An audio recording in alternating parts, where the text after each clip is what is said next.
amazing people out there. Take it away. Find your glory, write your story, fearless feet will carry you. Time you own it, take your moment, be a fire burning through. Hustling from night until morning, grinding it out, it won't be long. Feel your power, it's your hour, you inspire, you are strong. Enjoy your Zoa. No applause? You're all fired. Hey, good morning, America.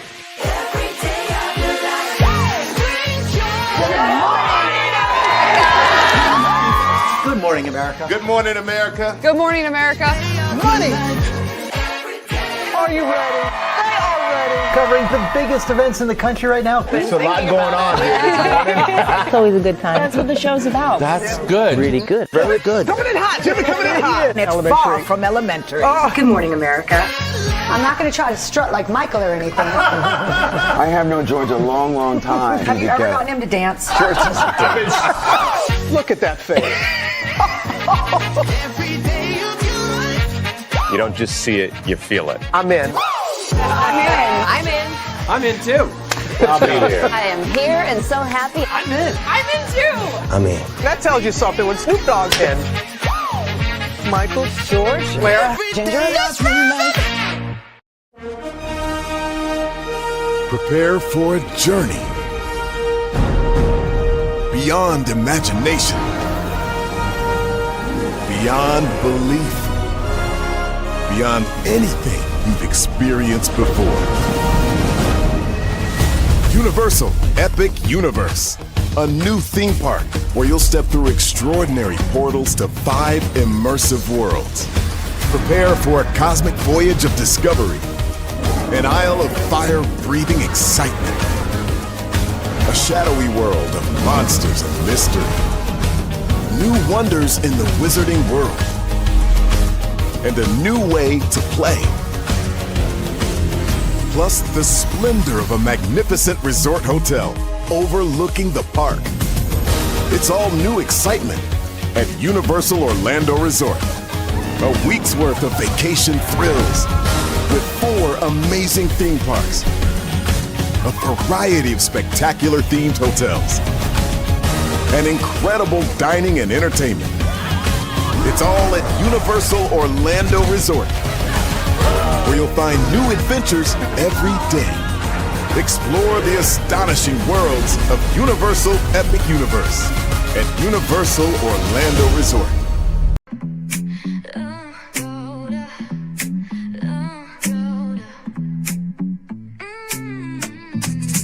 Lights go low, the city goes high. Stories untold under moonlit skies. Braylon Lee got the vibe, got the flow for the culture. Yeah, you already know. Turn it up, lean back, feel the breeze. Late night truths drifting through the trees. It's for the culture, by the culture. Braylon Lee's got the soul to show ya. Breaking it down, lifting it higher. Feel the rhythm, spark the fire. Headlines flip with a soulful twist. Behind the scenes where the magic sits. It's the heartbeat of the now and the then, where the story starts and never ends. Tune in, lean in, feel the groove. Every moment, a vibe you can't lose. It's for the culture, by the culture. Braylon Lee's got the soul to show ya. Breaking it down, lifting it higher. Feel the rhythm, spark the fire.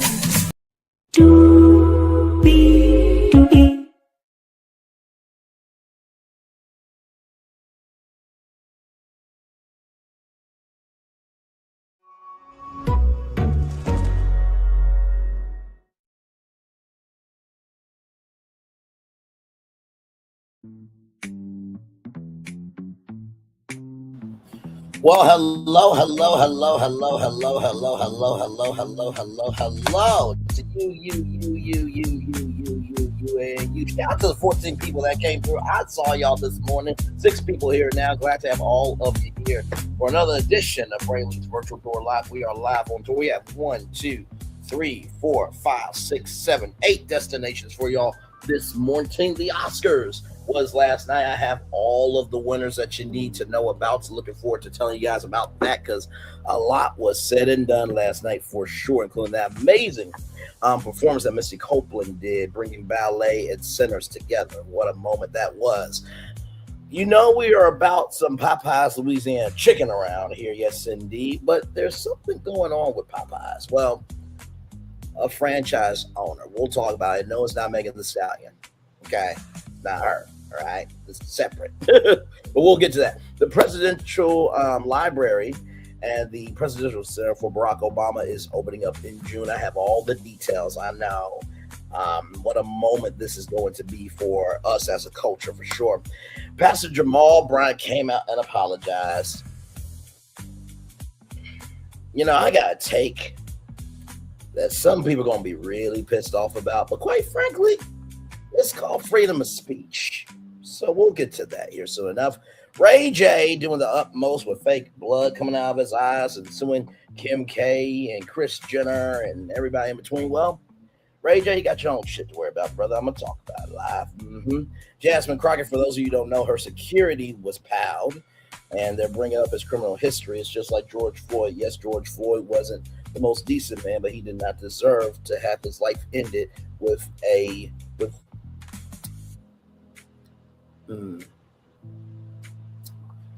George Floyd did not deserve his life to be over with because a police officer put anything on his neck. Okay, let's get that straight. Live Nation, if you don't know, some executives laughed at us. Yeah, they laughed at their customer base. Yeah. And then finally, you see that picture of Mariah Carey? That is her son, Moroccan. I'll tell you how that happened too. We got a whole lot to talk about, a whole lot to get through. So let's get to it because higher is waiting, low is available. But either way, we got to go on tour. Yes, indeed, we do. Let me take down this iconic intro here. You see that virtual tour background? Yes, you do. You hear that virtual tour music? Yes, you do. Because one thing to know and two things for sure that over here on this channel, a lot happens early. Roll it. It's a new morning for America's family. Sun's coming up, so make it all that it can be. You know a lot happens early. I'm Harry Smith. I'm Julie Chen. I'm Maggie Rodriguez. Morning everywhere. Come on, get up. I'm Russ Mitchell. And I'm Dave Price. And it's a little early for this. Right now, this it's a new morning for America's family. Sun's coming up, so make it all that it can be. You know a lot happens early. Every day's good when you started it out right. But I'm waiting for the daylight. And a lot happens early. Can you feel it? And I said, Good morning, everybody. Are you girls ready for the Jonas Brothers? We have an early show exclusive. Yes. A lot happens early. A lot happens Early. The Early Show, weekday mornings on CBS. It's a new morning. Shout out to the 11 people that were just here. You're absolutely right, Julie Chen move as it is a new morning. To Russ Mitchell, Dave Price, Harry Smith, and Maggie Rodriguez. You're absolutely right on this channel right here. A lot happens early. Good morning, everybody. Hopefully all is well for each and every single one of you. Let's get to the getting and doing what we do. The Oscars was on last night. Let's get to it. Yes, indeed. Oh, man. Let's see here.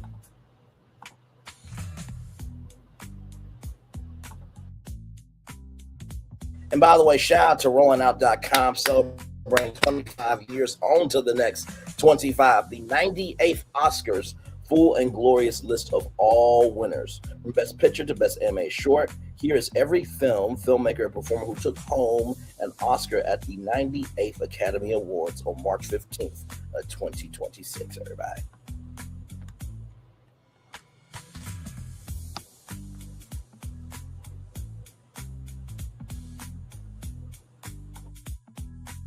The 98th Academy Awards on March 15th, 2026 delivered one of the more memorable nights in recent Oscars history. Paul Thomas Paul Thomas Anderson's One Bow After Another led all films with 6 wins, while Ryan Coogler's Sinners earned 4, including a pair of historic firsts. Jesse Buckley, Michael B. Jordan, and Sean Penn claimed the acting trophies, and films from Norway, South Korea, and Russia made their own marks across the evening full of genuine surprises. Conan O'Brien returned as host for the second consecutive year, keeping the movie sharp and the ceremony moving at the Dolby Theater in Hollywood. Here is the complete list of all the winners across.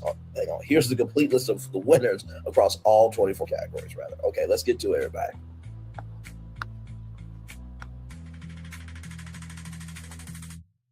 For Best Picture, One Bow After Another claimed the top prize of the night, with Paul Thomas Anderson and producer Sarah Murphy accepting alongside their cast and crew. The film, adapted from Thomas Pynchon's novel Vineland, follows a washed-up revolutionary trying to protect his star from old enemies. It was Anderson's first Oscar win after 14 career nominations. Come through. And by the way, Tiana Taylor is a part of that cast too. So yes, indeed. Good blackness there for sure. Also, Best Director Paul Thomas Anderson for One Bow After Another. Anderson already accepted Best Adapted Screenplay before turning to the stage for this award, which drew a standing ovation from his cast. Best Actor Michael B. Jordan, Sinners. Jordan won his first Oscar for playing twin brothers Smoke and Stack in Ryan Coogler's period vampire drama. His father flew in.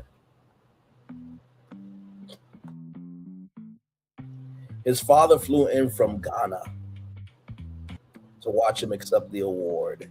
Jordan honored a long lineage of black actors, including Sidney Poitier, Denzel Washington, Halle Berry, and Jamie Foxx from the stage. I'm sure he mentioned, chat with both. Just congratulations. First Oscar, brother. First Oscar. Best Actress, Jessie Buckley from Hamlet. Buckley became the first Irish woman to win Best Actress, completing a full award season sweep that included the Golden Globes,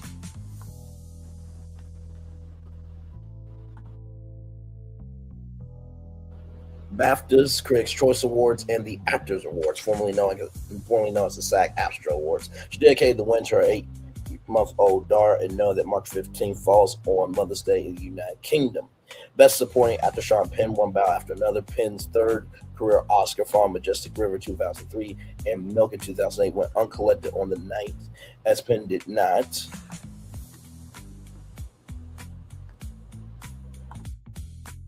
attend the ceremony. Actor Kerry Culkin accepted on his behalf. Penn was recognized for his performance as the villainous Colonel Stephen J. Lockjaw. Best Supporting Actress Amy Madigan, Weapons Madigan, won for her role as the terrifying Aunt Gladys in the horror film directed by Zach Krieger. Her first Oscar nomination came 40 years earlier in 1985's Twice in a Lifetime, marking Sunday night, a long-awaited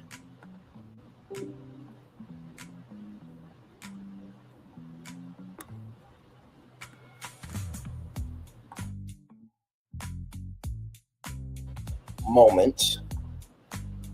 Hey, good morning, my friend. Good to see you. We're just getting started. Good to see you. We're just here talking about the Oscars. We got Oscars, Popeyes, President Barack Obama's library, Pastor Jamal Bryant, Ray J, Jasmine Crockett, Live Nation, and Mariah Carey, child. We got a lot to talk about this morning. As we always do, of course. Yes, indeed. Good to see you. I always love you, and thank you for being good people. Just genuinely appreciate you. Let's see here. Yes, Tiana won as well. And, honestly, to tell you the truth, anytime that one of us wins an Emmy, a Grammy, an Oscar, or a Tony, a rising tide lifts all boats. And you also have to remember, right? I know that we, the common people, really don't give a damn uck or ish about these awards. But also, too, the more that they win those awards, the more that mainstream society has to recognize us in our industries, too. You understand? So, listen, I haven't won an Emmy yet for Braylon Lee's virtual tour live yet. I say yet, because I do believe Braylon's virtual tour or Braylon's virtual tour live. Either way, this show is going to win an Emmy. Not because I said so, and not because I held one not because I just held one in my profile picture, but because I'm already doing the work. If you're already doing the work, you have to believe there's a finish line to come. So just because, other people won daytime Emmys doesn't mean I should hate on them. My time just hasn't happened yet. But you got to have the mindset for that. We'll talk about mindset here in a little bit with Pastor Jamal Bryant. Best Adapted Screenplay. Let's see here. Thank you very much, my friend, because you deserve a brand. Believe in yourself. Thank you very much, my friend. I feel the love is in the right back to you. Thank you so much for that. Best Adapted Screenplay. Paul Thomas Anderson, one bow after another. Anderson thanked author Thomas Pynchon, whose novel he adapted, describing writing the film as an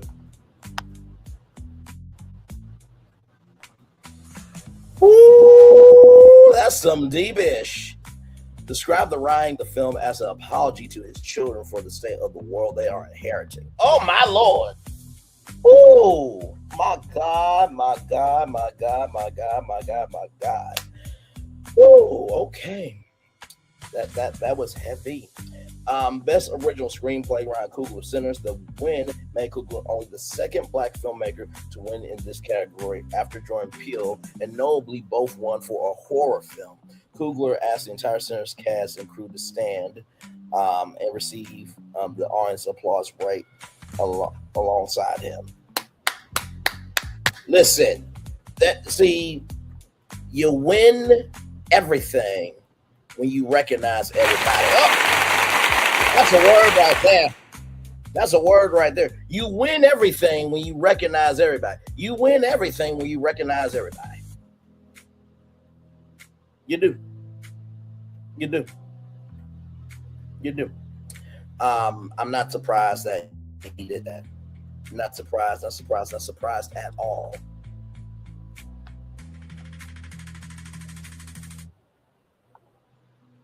Best Cinematography, Autumn Duro Akbal. Sinners. Akbal made history as the first woman of color ever to win this category. Come on now. Of Filipino and Creole descent, she asked all the women in the Dolby Theater to rise with her as she accepted. Sinners was also the first film shot simultaneously in Ultra Panvision 70 and IMAX, released combining both formats. Best Film Editing, Amy Jurgensen, one bow after another. Jurgensen dedicated his win to his late, I believe, mother. Let's see. Oh, aunt, sorry. His late aunt Barbara Hall, who has spent more than 25 years as a film archivist for the Academy. Wow, talk about full circle moment, right? Best Original Score, Ludwig Göransson's Sinners. The Swedish composer's score is central to the film's exploration as of music as a general living force rooted in Southern Black culture. Best Sound F1, the racing film's sound team, represented by Garth John, Al Nelson, Gwendolyn Yates Whittle, Gary A. Rizzo, and John Porta, earned the film its only win of the night. Hey, a win is a win. A win is a win. A win is a win, okay? Best Visual Effects, Avatar Fire, Ash, the team of Joe Letty, Richard Bonin, Eric Sonda, and Daniel Barrett won for the third installment of the James Cameron blockbuster franchise. Best Production Design, Frankenstein production designers Tamara Deval and Shane Video were honored for their work on Guillermo del Toro's monster epic starring Oscar Isaac and Jacob Elordi. Best Costume Design, Kate Hartley, Frankenstein. Hartley's win was a part of a strong technical showing for the Del Toro film, which ultimately collected 3 awards on the night. Best Makeup and Hairstyling, Frankenstein, the film's hair and makeup team, including Mike Hill, Jordan Samuel, and Sion Fury, completed the film's 3-award night with this win. Best Casting, Cassandra Komadakis, one bow after another. This was the first year casting was recognized as the official Oscar category. Komadakis noted that she and Anderson had worked together across 10 films over 30 years and joked about winning an Oscar before her director did. Best Animated Feature, K-Pop Demon Hunters, child. Yes, indeed, they won there. The Netflix animated film follows an all-girl K-pop group who secretly fight soul-eating demons. Co-director and co-writer Maggie Kang was visibly emotional, accepting the award, dedicating the win to Korean audiences and to a generation of young viewers who will now see themselves reflected on the screen. Best Animated Short, The Girl Who Cried Pearls. Best Original Song Golden from K-Pop Demon Hunters. That became the first K-pop song ever to win in this category. Singer-songwriter EJ performed it live at the ceremony alongside Ree, Ami, and Audrey Nuna, three of whom make up the vocal group Hunter/X. The audience was given handheld light sticks to wave during the performance. Best International Film, Sentimental Value, Norway, directed by Josem Tyr. The film became the first Norwegian production ever to win this category. Tyr described himself as a film nerd from Norway and broke the words of civil rights activist James Baldwin in his acceptance. Best Documentary Feature, Nobody Against Putin, Mr. Nobody Against Putin, rather, protagonist Paul Tokin delivered his acceptance in Russian with a crew member translating, calling on the world to stop all the ongoing wars. Director David Borstein used his portion of the speech to warn about the slow erosion of civic life through complicity. Ooh, my Lord. And they say war shows don't matter, child. Best Documentary Short, All the Empty Rooms. The Netflix short documents the bedrooms of children deleted in school paddlings across the United States, left largely untouched by their parents. One of the mothers of a child deleted at Robb Elementary School in Uvalde, Texas, in 2022 took to the stage during the acceptance speech, speaking about her daughter Jackie, who was 9 years old when she passed away. First of all, shout out to Netflix for posting a short of that magnitude. You know, the reason why me is so triggering is because it's a mirror. It's a mirror. In the words of Candace, I am projecting and you are the insecurity. That's what media does. It pulls up a very good mirror and just asks us just for a moment to just think, are we really what we want to be, or are we projecting onto others what we wish we could be? So much love to that person, your daughter Jackie. She's in heaven, she is well, she is whole. And to all the kids that are no longer here, you should still be here. I am so sorry for the fucked up piece of shits and waste of life of adults we have who don't give a fuck about y'all. I am sorry on their behalf. And child, they don't even deserve me as a representative to say sorry for them, because I'm better than all of them combined. Hell to the low. Moving on. Best live action short, a tie between the singers and two people exchanging saliva. Like two people exchanging saliva. Wait, how was it exchanged? You know what? Let's stop asking questions that we don't want answers to. 11:23 in the morning. Presenter Gloomy not to confirm the result was genuine before inviting both teams to the stage in succession, joking that it was ironic for a short film award would take twice as long to present. It's one of the rare ties in Oscar history, with one of the most famous being the 1969 Best Actress between Barbra Streisand and Katharine Hepburn. And so those are all the winners of the Oscars. Congratulations to each and every single one of y'all, and go forth, prosper, and multiply your greatness. So congratulations to everybody.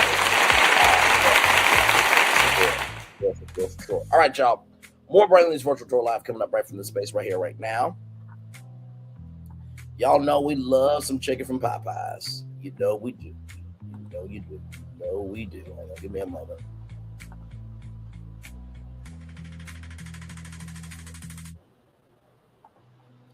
Like I said, once again, shout out to rollout.com, celebrating 25 years on to the next 25 years. Popeyes bankruptcy puts over 100 locations at serious risk. Miami-based franchise Sailor Man Incorporated, which once operated more than 130 Popeyes locations across Florida and Georgia, has now shuttered nearly 20 restaurants since filing for Chapter 11 protection in 2026. One of the largest Popeyes franchise operators in the country is in the middle of a financial collapse that has already shuttered nearly 20 restaurants and left the fates of more than 100 additional locations hanging in the balance. Sailorman Incorporated, a Miami-based company that once operated more than 130 Popeyes restaurants across Florida and Georgia, filed for Chapter 11 bankruptcy protection in January, citing a combination of rising inflation, declining customer traffic, and roughly $130 million of mounting debt. The filing set off a wave of closures that has continued to grow in the weeks since. You mean to tell me that this brand right here can't get no traffic? New Orleans don't make a lick of sense to most people. A big city built below sea level that throws logic out the window and beads to strangers. And our chicken is no different. A fast food restaurant selling fried chicken that takes 12 hours to marinate? That makes no sense. But it does make delicious. The best recipe for big flavor ain't about logic. Because you know magic when you see it or when you taste it. We don't make sense. We make chicken. Love that chicken from Popeyes. So you mean to tell me that those Popeyes locations can't get no traffic at all? Okay, child.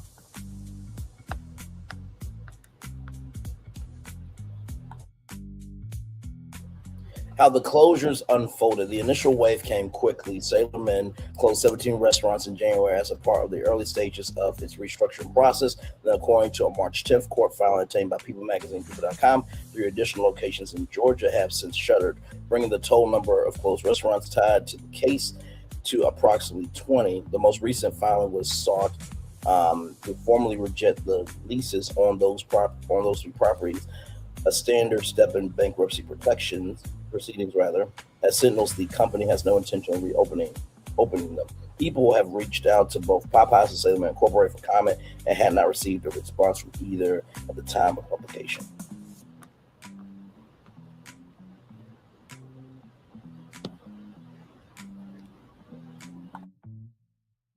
Decades of growth with the slow unraveling. The Sailorman story is one of a franchise empire that grew steadily over decades before the math stopped working. The company has operated Popeyes locations since the late 1980s and built one of the largest portfolios in the chain's entire franchise system. At its peak, it was the exact kind of multi-unit operator that fast food brands depended on to scale quickly and maintain regional presence. But in recent years, the pressures that have tested the broader restaurant industry put the Sailorman, hang on, let's see here. Oh, there we go.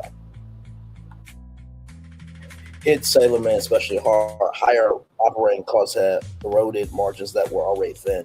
Legal disputes with lenders added complexity and expense, and attempt to sell off a portion of its restaurant portfolio failed to produce a deal. By the time Chapter 11 filing arrived, the company was carrying a debt load that its remaining revenue could not realistically support. What Chapter 11 means for the remaining restaurants.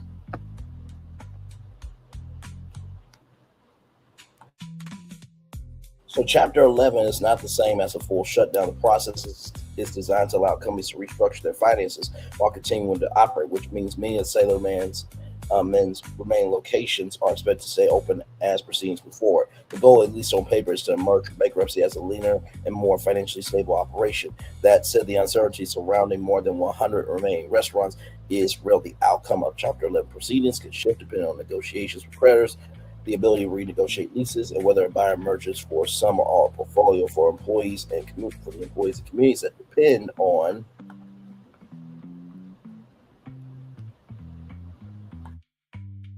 those locations. The coming months will be closely watched. A broader batch of chicken customers. The closures also arrive at a particularly competitive moment for the fast food chicken category. Most chains have been aggressively fighting for market share in what industry observers have described as a renewed chicken wars era, with brands investing heavily into new menu items, promotions, value offerings to hold on to customers who have been increasingly price sensitive.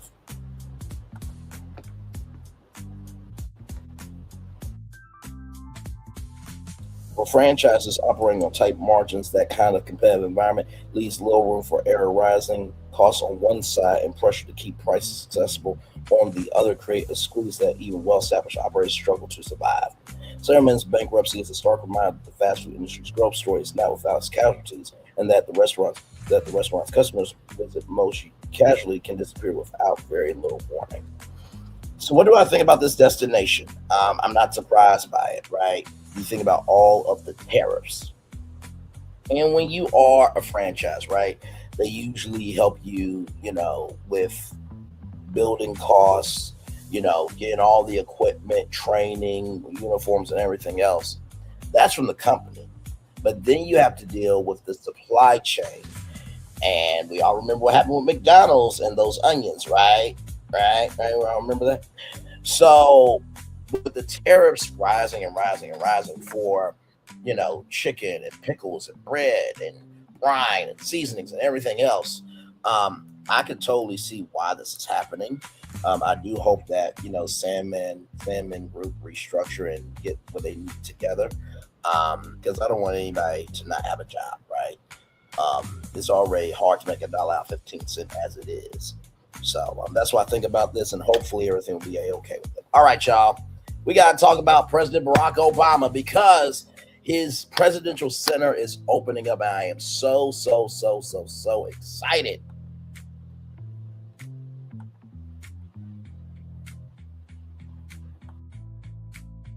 Shout out to our good friends at blackprwire.com there.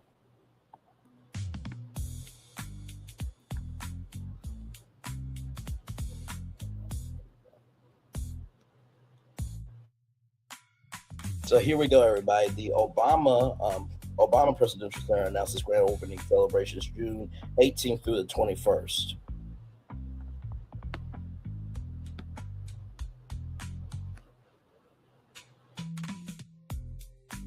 The Obama Foundation announced today that the Obama Presidential Center's grand opening celebrations will begin on June 18th and last through June 21st with a series of events that bring together the change makers, community members, volunteers, and supporters who made the Obama presidency a reality and that welcome visitors to celebrate the power of hope and change.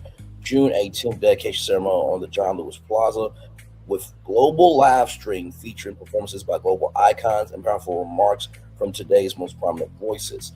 June 19th, campus and museum open to the public, and then June 20th through the 21st, community celebrations throughout campus. Now, I'm going to just say this right now. There needs to be live coverage of this. BET, OWN, Aspire, TV One. I can't hear nobody. This needs to be a live event. I need boots on the ground. And hell, honestly, to tell you the truth, when is June 18th? And I know what you're thinking, like, Bray, that's far away. I know it's far away, but let me see. Okay, June 18th is a Thursday. Now, I normally don't go live on Thursdays, as you all know. But I would not mind doing a live stream of that live stream as a watch party. Because that's going to be a very historic day. So, yes, indeed, there.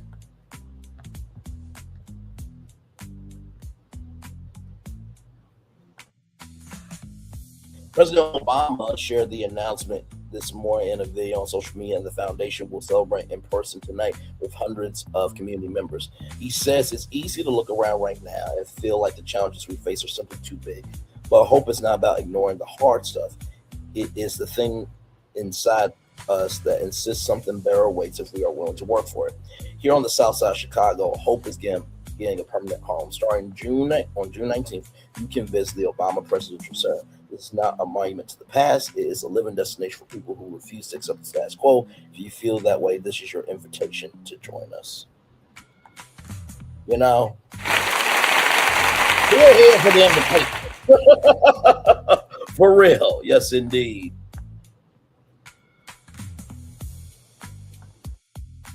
And this day, March 7th, holds special meaning as the anniversary of the civil rights marches from Selma to Montgomery, Alabama. President Obama marked the 50th anniversary of the marches in one of his most cherished speeches with a resounding call to advance the glorious task we are given to continually try to improve this great nation of ours. Those words are inscribed on the museum's building exterior, starting with "You are America." The same instinct animates change makers across the globe as central to the foundation's mission to to inspire, empower, and connect people to change their world. We have always believed in the power of ordinary people to come together and make a change. Said Valley Jarrett Foundation CEO. The opening of the Obama Presidential Center will be a beacon of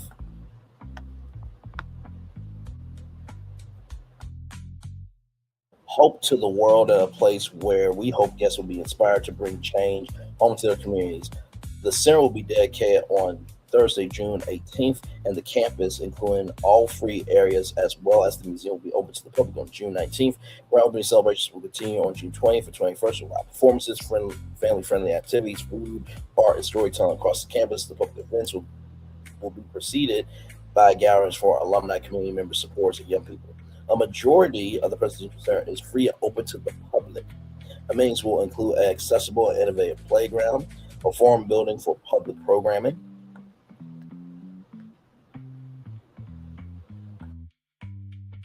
public art installations, beautifully landscaped park and walkways that will connect the center to the Museum of Science and Industry and adjacent lagoons, and a branch of the Chicago Public Library. Tickets to the museum center to the center's museum will be available this May, and pricing will be in line with other Chicago cultural institutions. Museum entry will require a time ticket. The other areas of the 19.3-acre campus are free and accessible. For more details on the globally live-streamed dedication ceremony and the free public festival will be released closer to the events. For those who want to be the first to receive information, are invited to sign up at obama.org.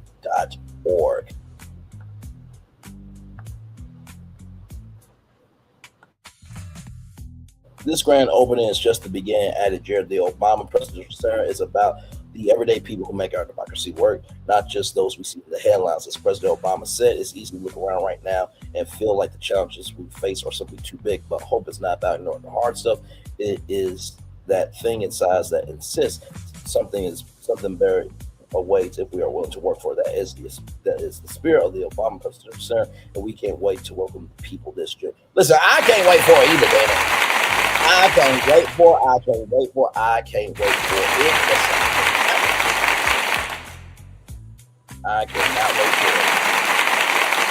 And I bet you this much. I bet you it's going to be bigger than 47's inauguration. I bet you that much, child. I'm excited because it's been in the works for a long time. And not to mention, too, this will be the first presidential center and presidential library for a black president and a black first lady and the black first children, right? And of course, we cannot forget Bo. We cannot forget the first dog either. So it's going to be a good time had. Please sign up at obama.org for all of the details. All right. Now, damn it. Oh, child. It was on his way down anyway. Speaking of, sorry, y'all. So speaking of black people, we got to talk about Pastor Jamal Bryant.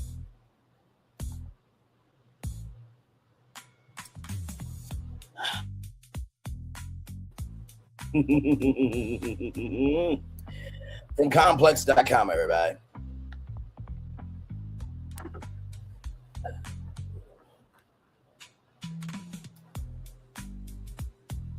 Okay. You.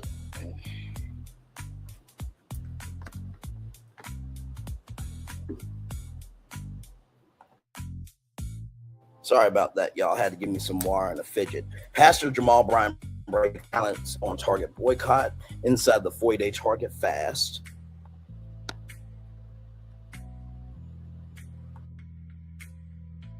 The $2 billion DEI demands and why. Jamal Bryant says no payout into the boycott for the broader push of corporate responsibility, corporate accountability. Let's get into it, y'all.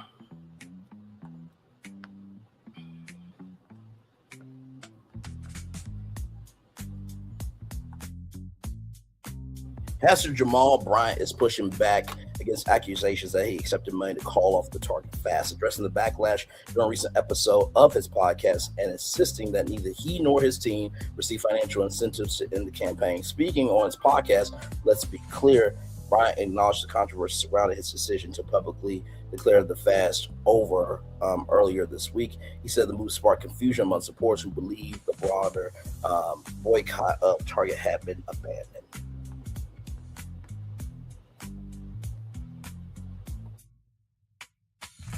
So we are going to watch this. Is not going to be too long. I'm going to have my opinion at the end of this, because I believe that everybody has a right to their opinion, but there's a lot missing in between. There's a lot of people screaming on this side, there's a lot of people screaming on this side, but there's something missing in the middle.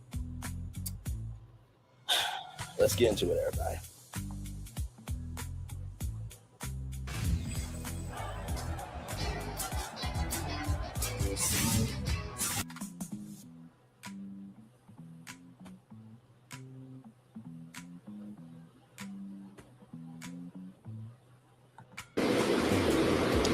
Hey family, welcome to the Jamal Bryant podcast, where we go from the sanctuary to the streets, from the congregation to the street corner, from the pulpit to politics. Today is our 100th episode, and I'm grateful for those of you who have been on the journey with us. Today was supposed to be a hallmark celebration. But given the most recent events that have taken place this week, we're having to make a hard pivot.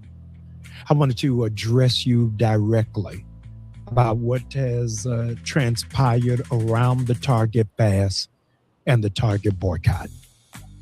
I have extended my life in serving our people, serving our community, and serving my congregation.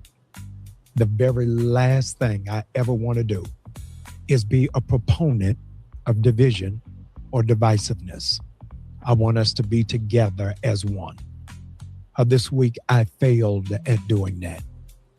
When it is that I called for the end of the Target fast, most in our community and culture were disappointed, angry, frustrated, and bewildered.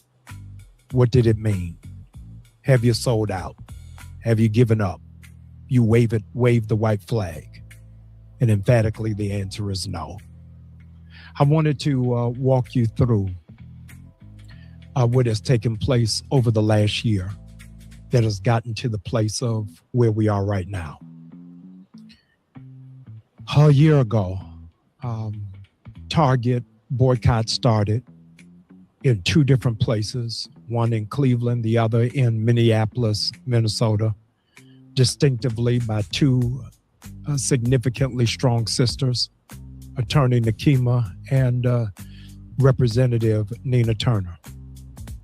I watched it play out in real time, and it dawned on me that the Black church was not a part of the equation or the conversation dealing with civic engagement.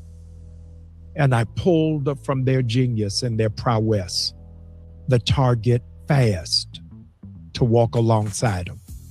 It was intended to pull together Black churches, Black congregations, and Black denominations to get back in the conversation.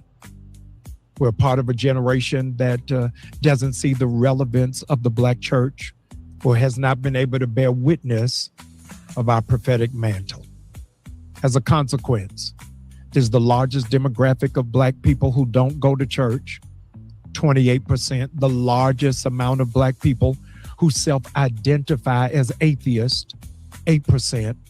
And so I wanted to drive the church to be in the center. The Target fast that began the first week of March of 2025 was just to go 40 days from Ash Wednesday to Easter.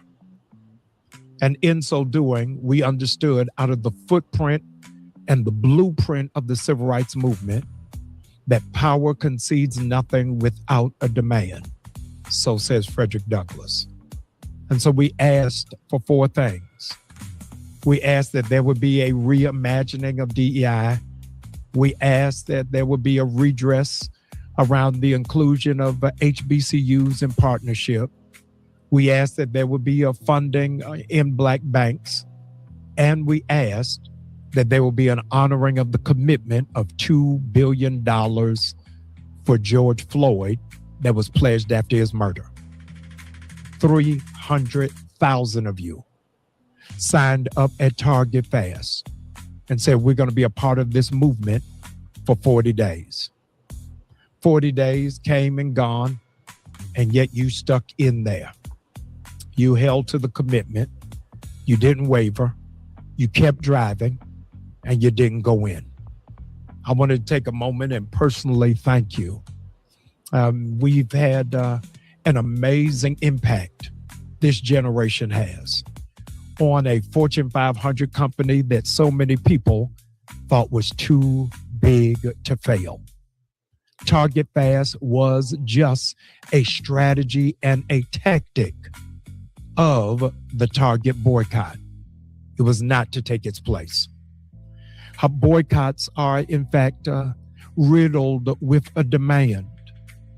But I wanted you to know that I've heard your emphatic outcry, that it wasn't just about those four, but Target, in the community's estimation, was a prime candidate for cancellation, saying no matter what happened, you were not going back. I was reading from a different sheet of music. I made assumptions that were not true. And I wanted to apologize to you for being a leader that was out of touch with what it is that the community wanted and sensed what it is that the community were demanding.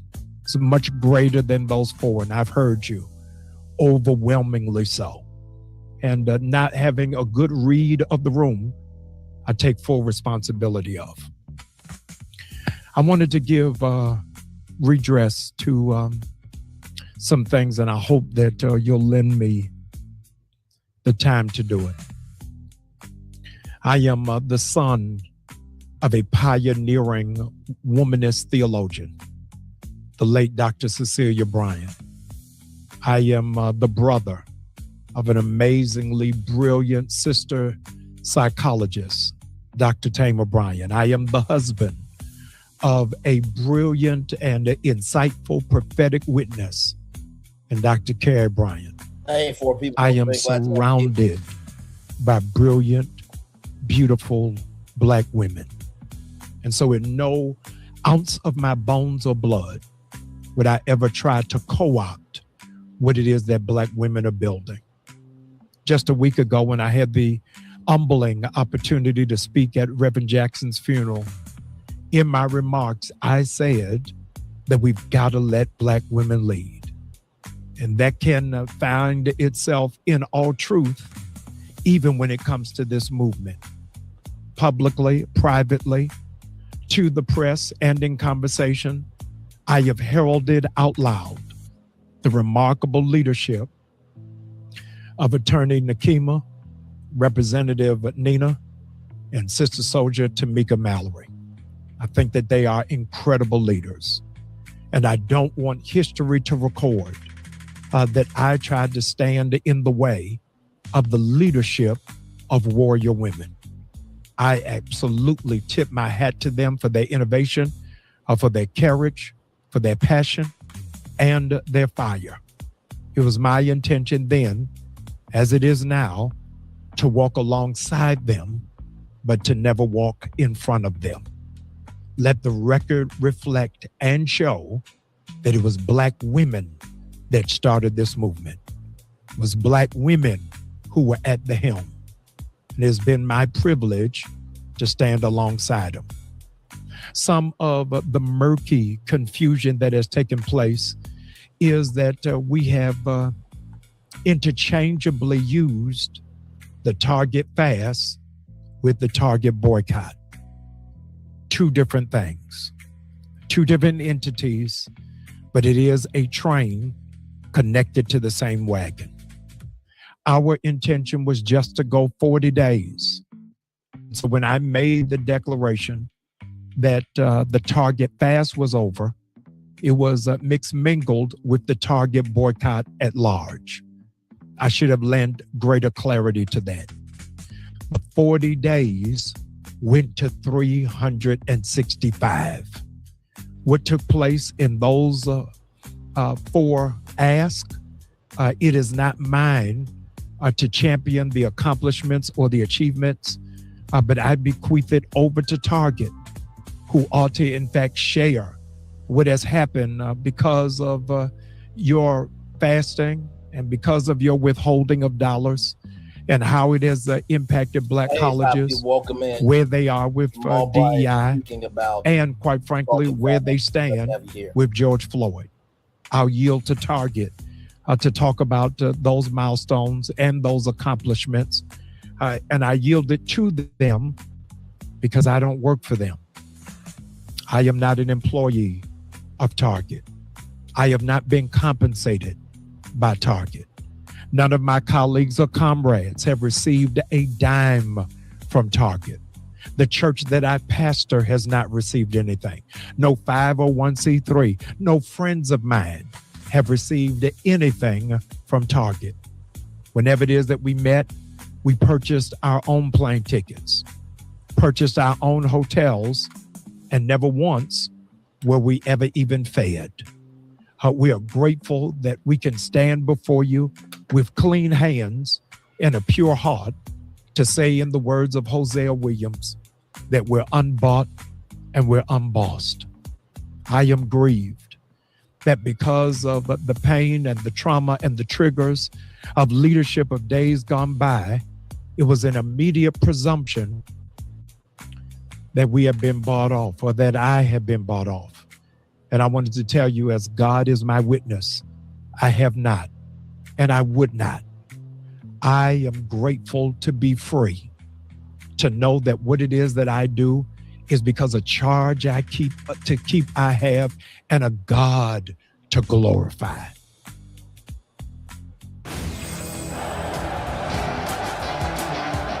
We're almost done, y'all. In this year, we're almost done. I would be derelict and irresponsible if I did not take a moment to thank the Chamber of Black Commerce, led by their fearless director, Ron Busby. He walked alongside us and said, Jamal, while it is that you're calling people away from Target, you should be directing people to Black business. So when 300,000 people signed up at targetfast.org, they received a digital directory of Black businesses around the country, because we wanted to make sure that Black businesses thrived. Not only did we do that, but I want to thank 5 partner churches. The Wheeler Avenue Baptist Church in Houston, Texas, pastored by Marcus Cosby. Reverend soon-to-be Congressman Frederick Douglass Haynes III at Friendship West Baptist Church. My comrade at arms, Dr. Charlie Dates in Chicago at the House of Hope. Reverend Stephen Green at Allen Cathedral in New York. And of course, right here in Atlanta, the New Birth Missionary Baptist Church. Last year, we set up bullseye markets, where over 100 vendors went to each location, geographically, regionally, so that Black people would circulate their dollars and understand that we have a responsibility to exercise the Kwanzaa principle of cooperative economics. I want to pause and extend my heartfelt commendation to the Black businesses who over this past year have had to pivot and had to contort because of the adverse impact of this boycott. The Black businesses that were on the shelves of Target, who have seen a significant drop in sales because we were not there. We want you to know that we love you, we support you, we stand with you, and everywhere outside of Target that we can be of a benefit and an ally, I want you to know that we are committed to it. The authors who pulled your books off of the shelves because you stand in alignment and stood in agreement I am most grateful for you making the sacrifice for the larger good. The last 72 hours.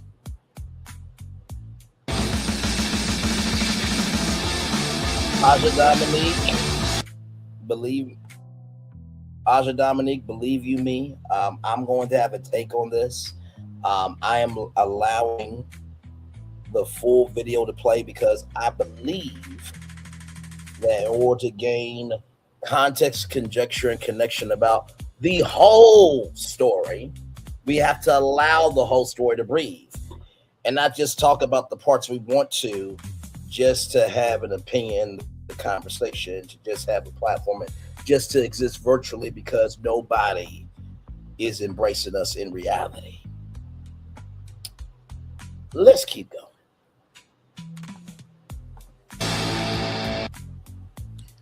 The last 72 hours have caused me to do a lot of soul searching to figure out where it is that we are, what it is that we've done, and what missteps were made. And I wanted you to be mindful that there were no private deals. We met with the new CEO, and part of the reason why it took us so long to get to this point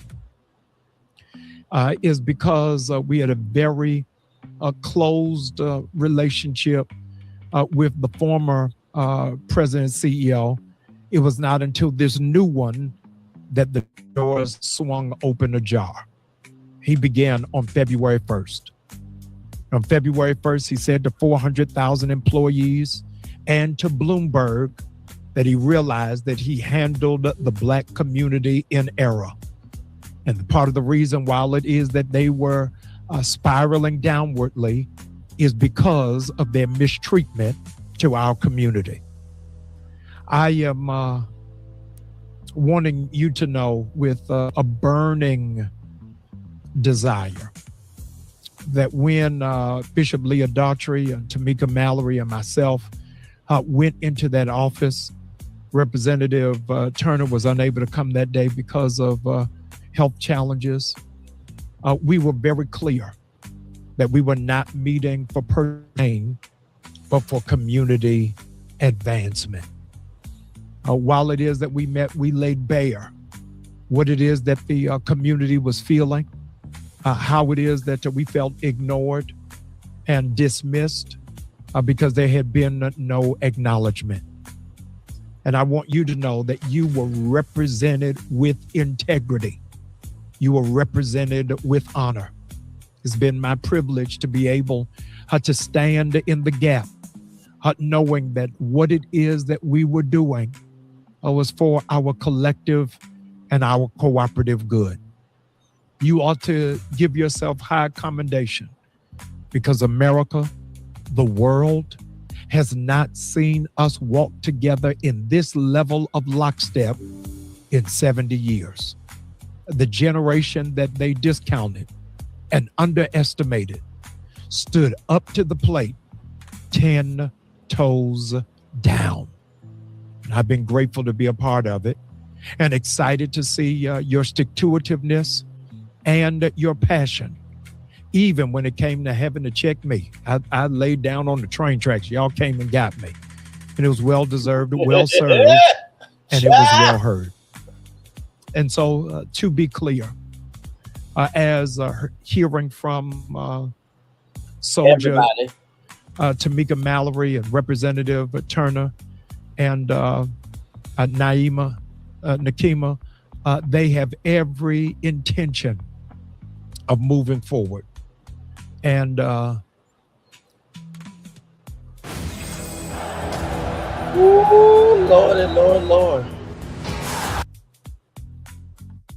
I believe that this is the hour where Black women lead.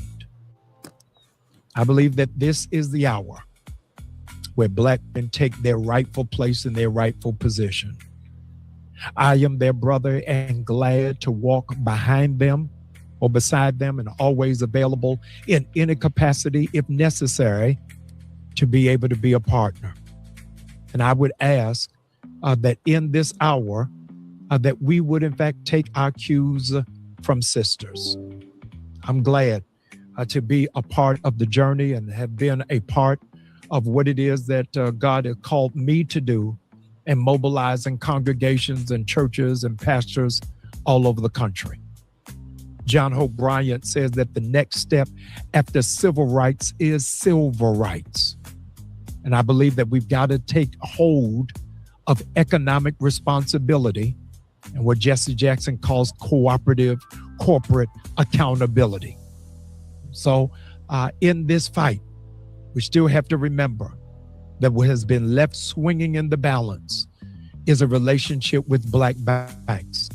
It is my hope that Target and all Fortune 500 companies will in fact make deposits into black banks. They have not up to this hour, but I am hopeful, I'm prayerful, and I am expectant that God will do it. We are in the next 45 days looking to break ground on 100 houses here on our campus to deal with the housing crisis.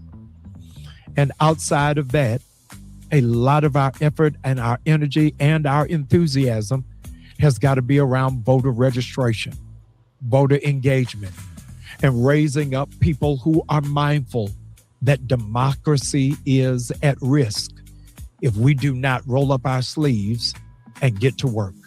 It's been a teachable lesson for me, a teachable lesson for the community, and a teachable lesson even for Fortune 500 companies for what happens when our people have a made-up mind and a mind to build. The real test of who we are is, can you follow when you are not leading? Can you follow when you are not in charge? That is a very powerful. I am humble enough to realize that I am graced to be a part of a company of amazingly strong leaders. And I'm grateful that you have taken this boycott seriously and you believe that this is something worth fighting for. I do not in any way, shape, or form claim to be the leader. I do claim to be a servant, and I'm grateful to serve. I'm grateful to be a part, and I'm excited about building a better community for this generation and for the generation that comes behind. Let's roll up our sleeves and do the heavy lifting. I'm appreciative for your patience and for your prayers, and I am grateful that God hasn't given up on me, that I am still a work in progress and a work in process. Ordinarily, our podcast would be dropping now. We are not doing it in the regular fare, but I ask that you will subscribe to our podcast, like and share and follow, because we're always going to have up-to-date information about what is taking place in our community and in our world, and how you can become involved and how you can be engaged. Pray for me. God is not finished with me yet, and I believe for all of us that the best is yet to come. The struggle continues.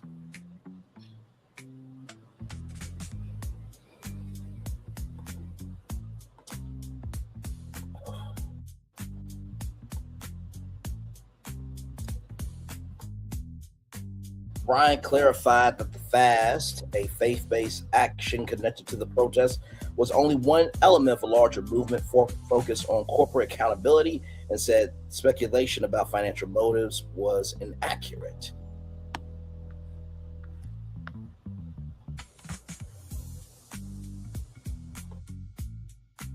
Absolutely not a dime for even our meetings, he told Capital B Atlanta.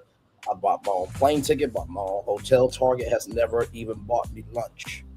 The Atlanta-based pastor also admitted the decision to end the fast was poorly received by the community that helped sustain the effort. This week I failed. I called for the end of the Target fast, he said on the podcast. According to Retail Wire, the fast itself emerged in 2025 as a faith-driven extension of an existing boycott that began in Cleveland, Ohio, and Minneapolis, initially organized by civil rights attorney Nikema Levy Armstrong and former Ohio State Senator Nina Turner.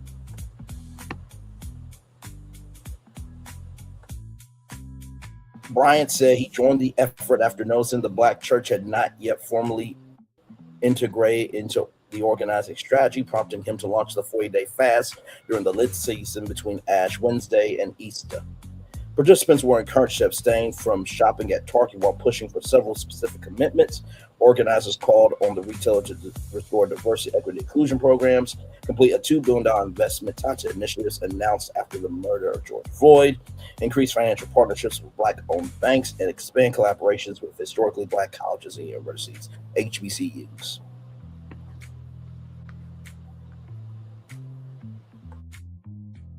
Bryant said the initiative generated large-scale participation with roughly 300,000 people signing up to take part in the fast and redirect spending toward Black-owned businesses. According to Bryant, Target has fulfilled 97% of its $2 billion pledge and has invested millions into HBCU programming and community organizations through support for Black banks, though support for Black banks rather remains unresolved. The controversy surrounded the fast arrives amid broader scrutiny of Target's approach to diversity initiatives. The retailer faced criticism in recent years for external leadership changes and the departure of executives who previously supported DEI-related programs.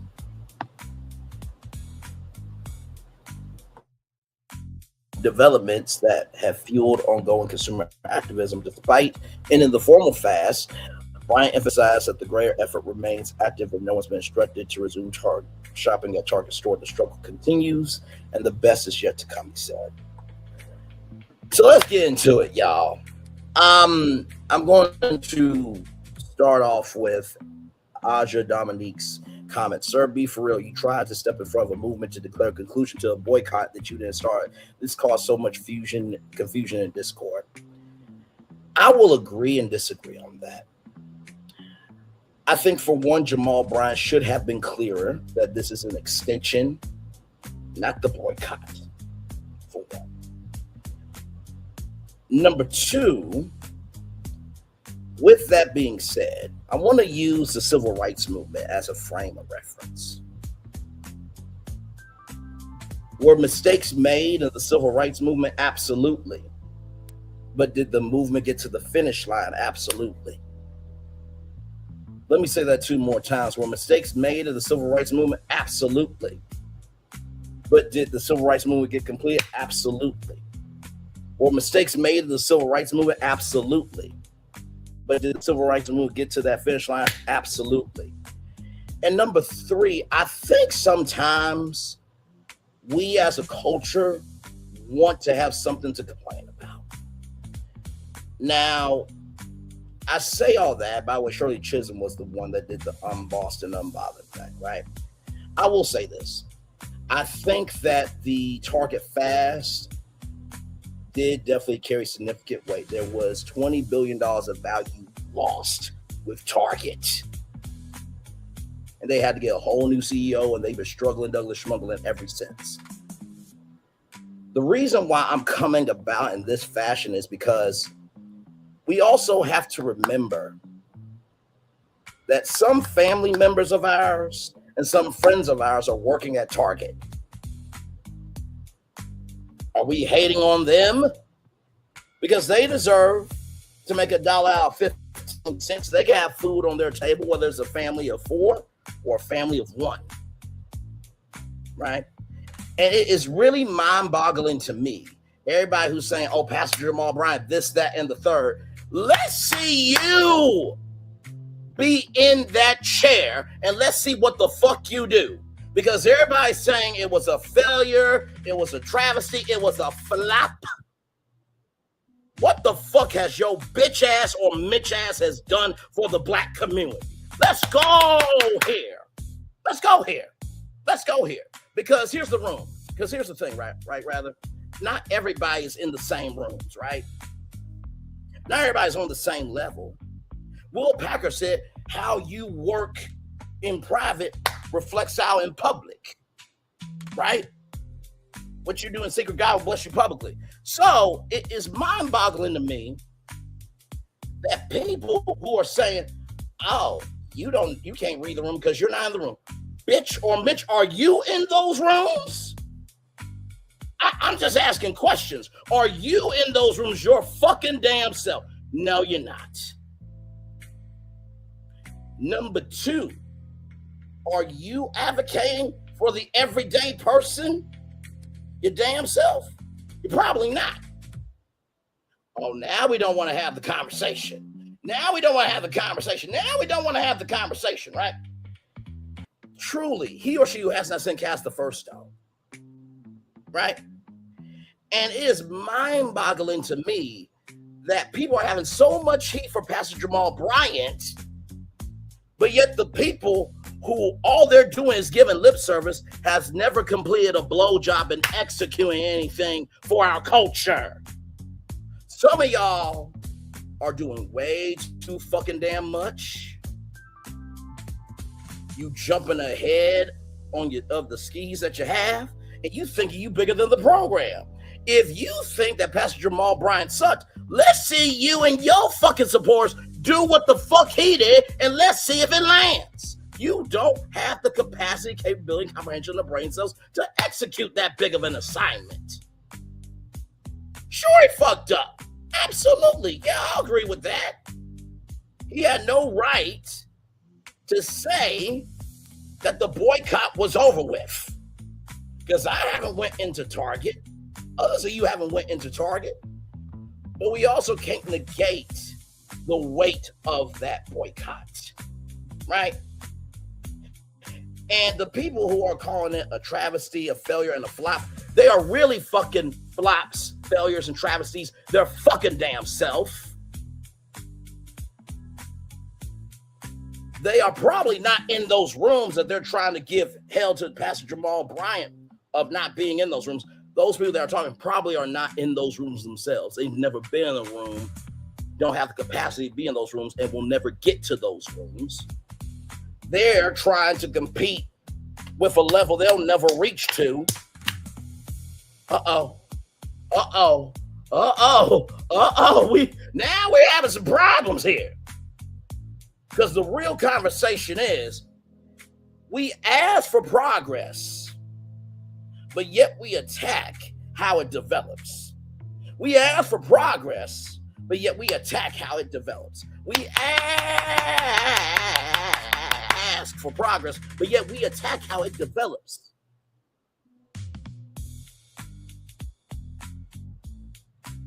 Some of y'all, thank God y'all weren't born a part of the civil rights movement, because we would still be picking cotton.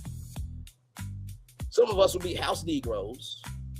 Some of us would be deleted on our way to freedom, and some of us would be strange fruit. We wouldn't have any black people had some of y'all been a part of the civil rights movement with y'all fucking selves.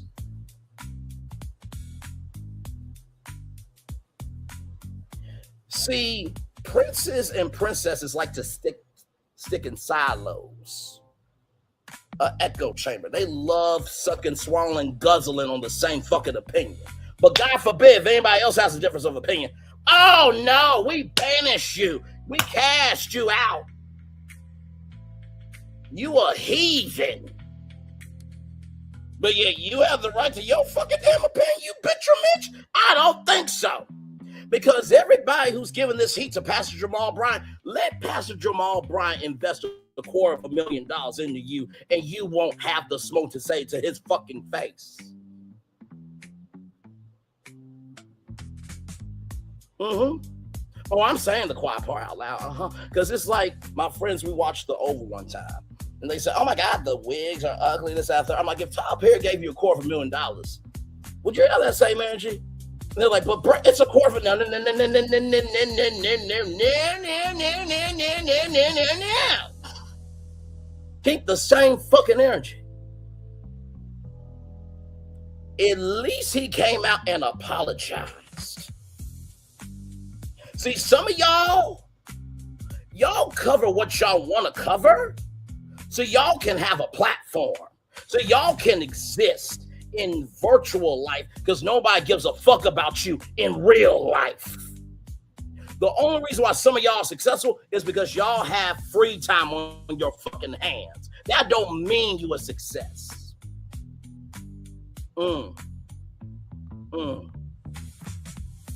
Pastor Jamal Bryant did a whole food bank, diapers, everything in between when hurricanes was happening. See, we love to attack people who make a mistake, but they also try to do good. That's called being human.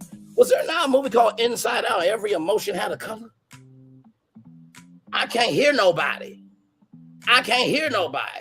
I can't hear nobody. He or she who has not sinned cast the first stone. I'm sure many of us, including myself, have made a mistake before. That doesn't mean we are a mistake.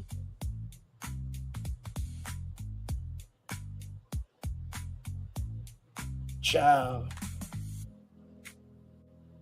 it's really disgusting to me that we will reduce who is black and who ain't black when we were reduced as 3/5 of a person, and we had a polling tax, and we had to walk through back doors. Dorothy Dandridge, she dipped her toe in a pool, and they had to drain the pool out.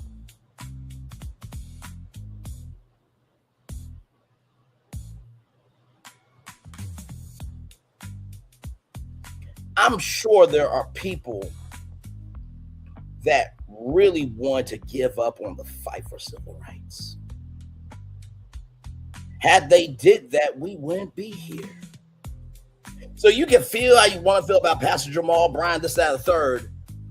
It did hold weight. Just because it didn't hold no weight for you doesn't mean it was a fucking failure, travesty, or a flop. And sometimes, y'all, people who say that other people have a failure or it's a travesty or a flop, they really are self-projecting. They are self-projecting. They are fucking self-projecting that they're a fucking flop. That they're a fucking failure. That they're a fucking travesty. Oh, it's silent. It's silent right now. It's silent right now. It's silent right now because we don't want to have that conversation. So you mean to tell me that $1 million from a celebrity matters more than just the everyday person that puts $1 into the red bucket for the Salvation Army during the Christmas season? Last time I checked, there's a whole thing called Dollar General, Family Dollar, a dollar store. See, the problem with us is we categorize what support is. We categorize what investment is. We categorize anything and everything. But we forget that there's a spectrum to all that. What do I always say? Just because you don't have the best resources to give to anything that you want to doesn't mean what you have won't matter to somebody. Some people are working in virtual rooms, having Zoom calls with other entrepreneurs, trying to figure out stuff behind the scenes that y'all don't even know about. But I guess this guy be the same fucking rooms that you're asking Jamal Bryant to be in, where your bitch ass or your Mitch ass has never been in a room because you didn't get an invitation because you weren't fucking deserving of being in a room.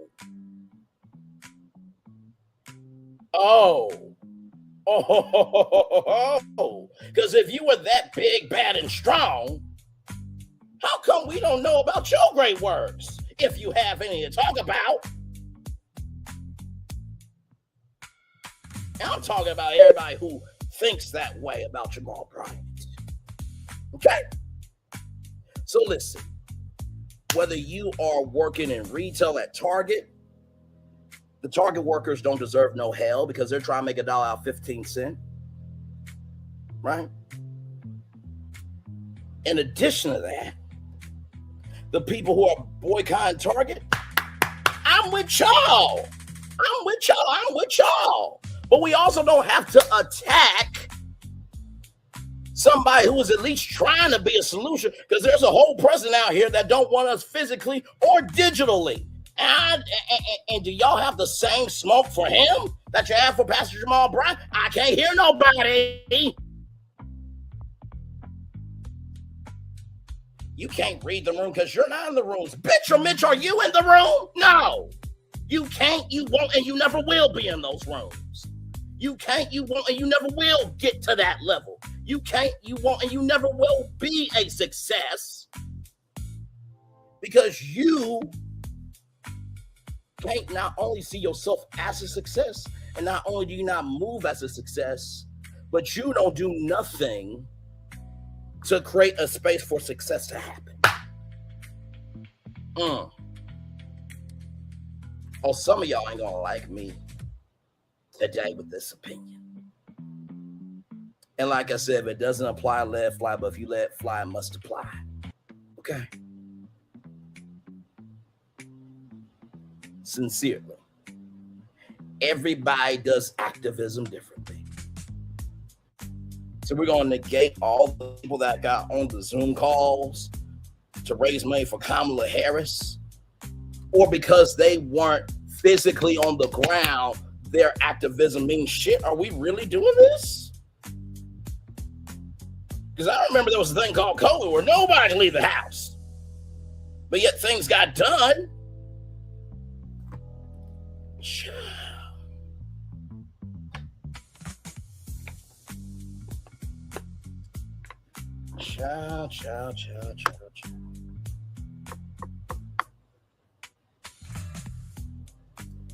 All I have to say to everybody who's calling this target fast or flop, let's see you do the same fucking thing with you and your platform and your people. And let's see if it sticks as long as Pastor Jamal Bryant's.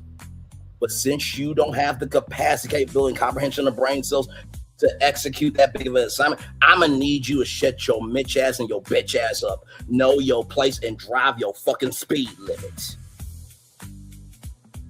And if you're going to talk about a story, talk about all of it, not just what you want to talk about, just to exist, just to have an opinion, and just to have a fucking platform. Because let's go to the comments real quick at this video.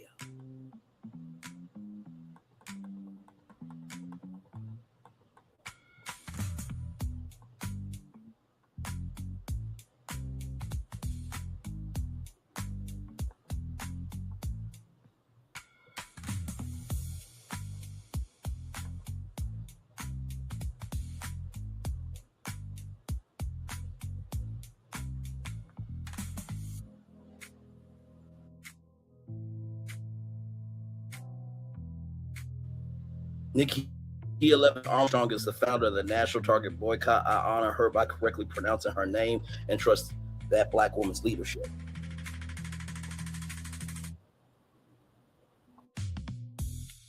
Given this apology, let's support her and her movement as we hold Target accountable. Oh my God, there's a Black person accepting the apology. Oh, so you mean to tell me not everybody's upset with his apology? Oh my God!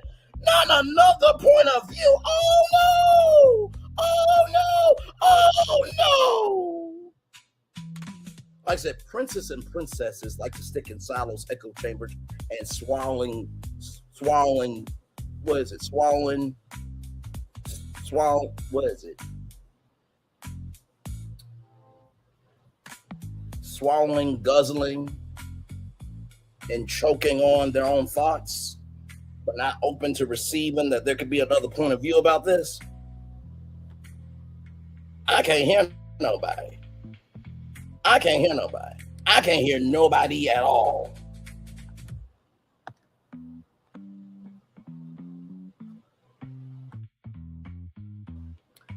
Congratulations and thank you. Most of us understood the assignment and most of us will never return to shop. That's most people. That Target stock price went down. Now they want to talk.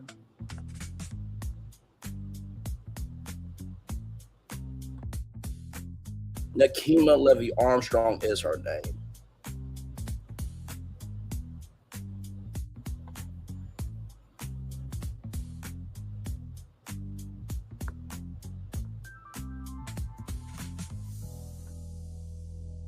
Thank you, Reverend Brian. My message has been: don't let the distraction division make us lose focus of the goal. You have confirmed that concept there. Appreciate the humility and transparency. That takes strength and courage. Appreciate the humility and transparency. That takes strength and courage. Appreciate the humility and transparency. That takes strength and courage. So while princes and princesses are drinking, swallowing, and guzzling on each other's opinions in that silo, there are other people that are like, hold on, at least he tried to do the right thing. Well, there are people in the administration that ain't giving a fuck damn or shit about doing the right thing at all. So this is what I mean by being selective of what you want to talk about. Like I said, most of the time, people who say somebody's a flop, somebody who is a travesty, somebody who's a failure, they're usually self-projecting that that's who they are. But because they can't own who they are, I'll just project and not work on me. Moving on.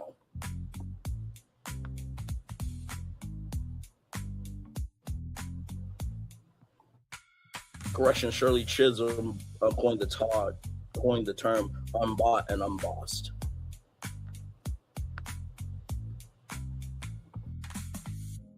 Thank you for apologizing and providing clarity. I was definitely giving you the side eye.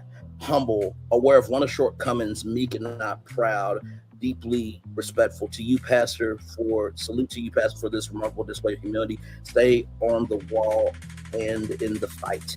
Thank you for immediately addressing this.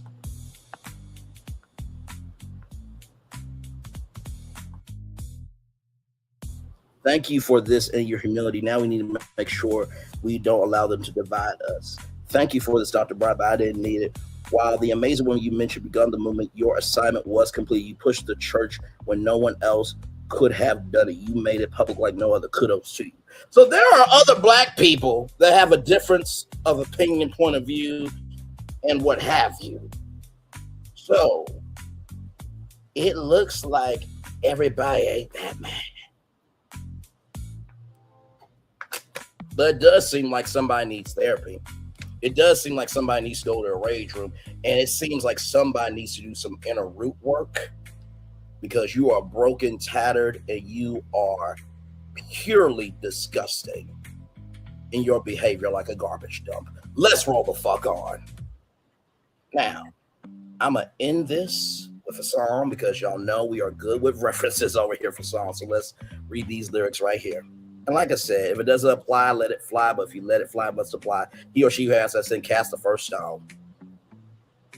We got to get to the point where you can have your opinion, but also let's recognize what somebody's trying to do right. Because there's going to come a time where you as a bitch or a bitch is going to fall on your ass, and you're going to wish that there was another side giving you love, grace, and space for the shit you put yourself in. Or even if you don't put yourself in it, you better hope that there are people that can see you for you and everything in between. Let's read these lyrics, and then we're going to roll right along.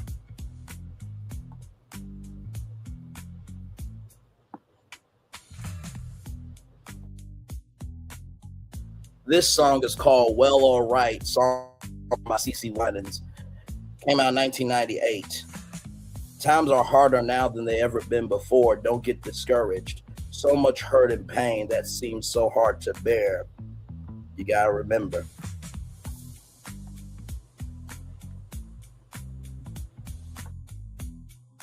Faith is the only thing that you can count on. Stand on his promises that you may be strong. I'm here to let you know there's always hope for you and me, in spite of what it feels like. Well, all right.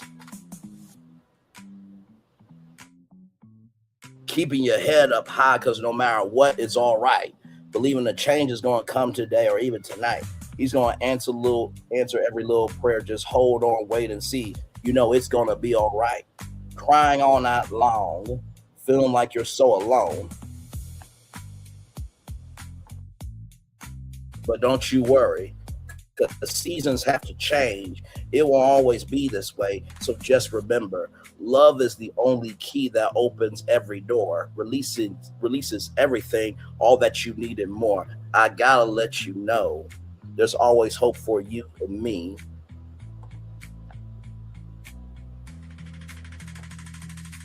In spite of what it seems like, well, all right, keep your head up high no matter, because it's all right. believing a change is going to come today or even tonight. He's going to answer every little prayer. Just hold on, wait, and see. You know it's going to be all right.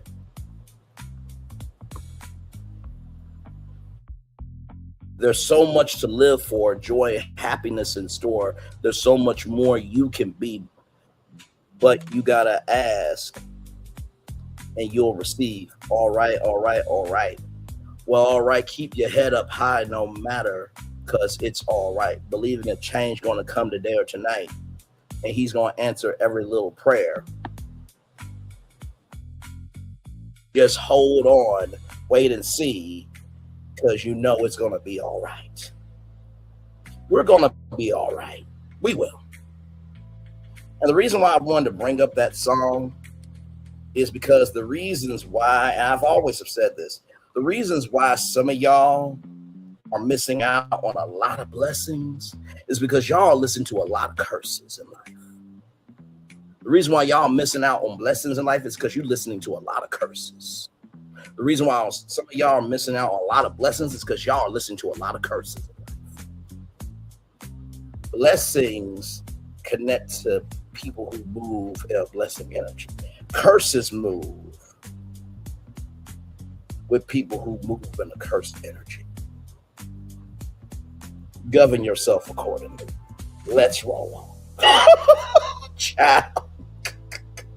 Listen, I had to get all that out because I'm just like, I know you fucking lying. And listen, get mad, scratch your ass. I don't give a fuck, but just make sure there's not a hot dog in your ass. Okay, listen. Moving on. She bang, she moves. Hell no. To the no. Hell to the no. Where them fans at? Turn them now. Where them fans at? Turn them now. You know what? The words of Sierra, level up, level up, level up, level up. 5, 4, 3, 2, 1. Let's go. Level up, level up, level up, level up. That's what we need to be doing. Not going down to the lower that's available, but to the higher that's way. Because either way, we gotta go on tour. Let's roll on, shall we?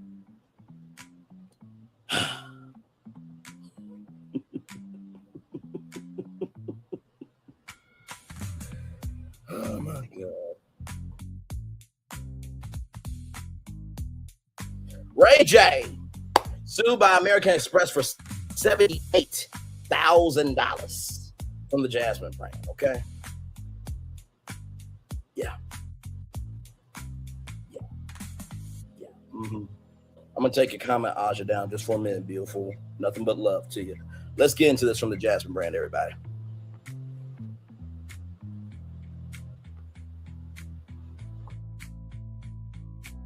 American Express has filed a lawsuit against singer and reality star Ray J, accusing him of failing to repay tens of thousands of dollars on a credit card account. According to the complaint, American Express alleges Ray J breached his credit agreement after allegedly failing to pay off a balance totaling $78,704.56. The financial giant is asking the judge to award the full amount.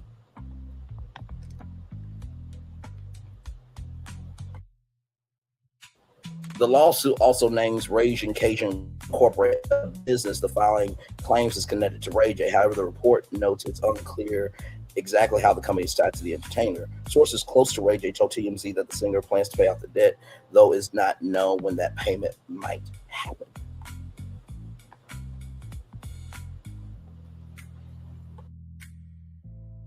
This is not the first legal dispute between Ray J and the credit card company. In December, American Express previously sued him, alleging that he owed $139,849.85. That earlier lawsuit also named Tronics Network, a company associated with Ray J, in the filing.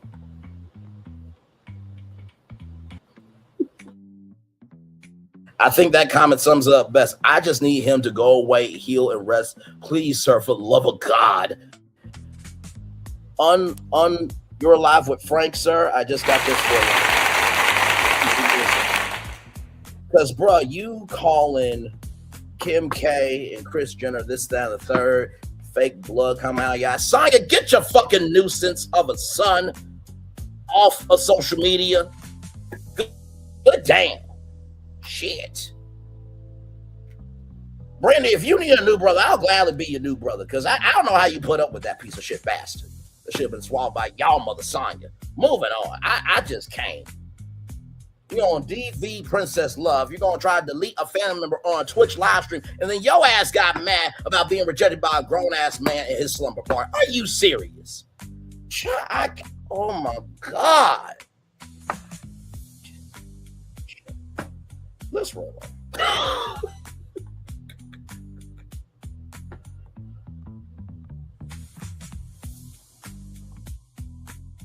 So this story right here from the Jasmine Bryant, Representative Jasmine Crockett's longtime security guard, deleted during standoff with Dallas police.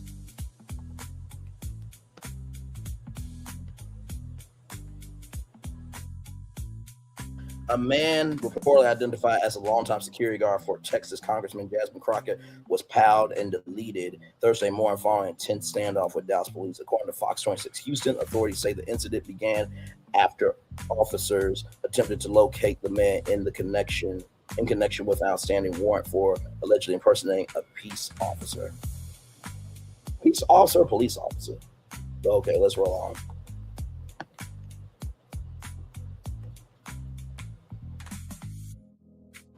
Police reportedly followed the suspect into a parking garage at Children's Health Hospital in Dallas, where the situation quickly escalated. Officials say SWAT teams were called to the scene after the man barricaded himself inside a vehicle and refused to exit. According to police, the suspect eventually got out the vehicle and pointed a firearm at officers. Police opened fire, fatally piling him.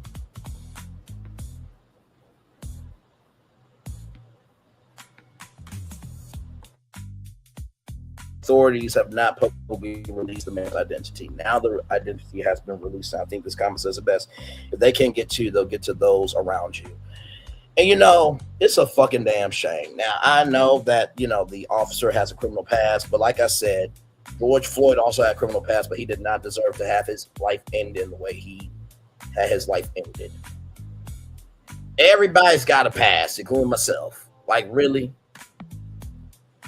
Like, I think we're missing the bigger picture here of what Linda Purnham is saying. If they can't get to you, they'll get to those around you. If they can't get to you, they'll get to those around you. Jasmine Crockett deserves protection at all costs. And she should have won her race. But you know what? God's got more for her. I really believe that. I really believe that. I really, really believe that. And you know what? Honestly, tell you the truth, Jasmine Crockett, you could join Ebony K. Williams' show and Dustin could get his Mitch ass off the damn show. I'm like, how did Dustin Ross end up with somebody intelligent? I don't get it, child. I guess as long as you have a mouth and a body and you have activity, you can have a job. Don't make no fucking damn sense. Moving on. Child. All right, y'all. Next destination coming up right now.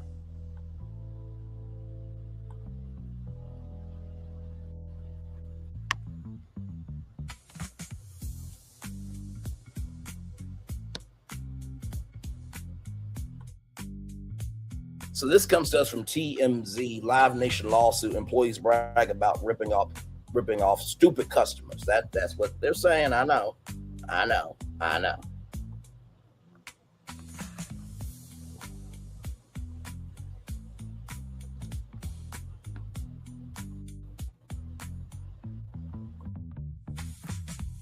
Looks like the people at Live Nation, the company that owns Ticketmaster, aren't just taking all your money. They're also laughing at you while they tried to do it.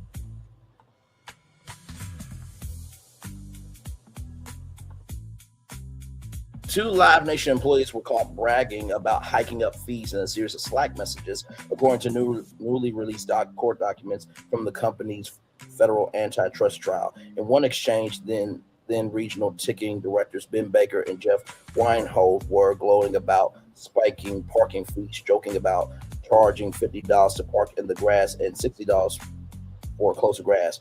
Ben went on to call the fans dumb, saying these people are so stupid, I almost feel bad for taking advantage of them.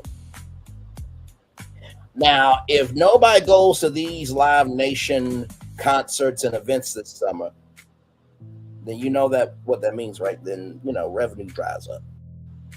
Why? Just why? Just why? Like I said, as long as you have a brain that works, you got the activity of your limbs and you're available, I guess anybody can have a career, huh? Moving on.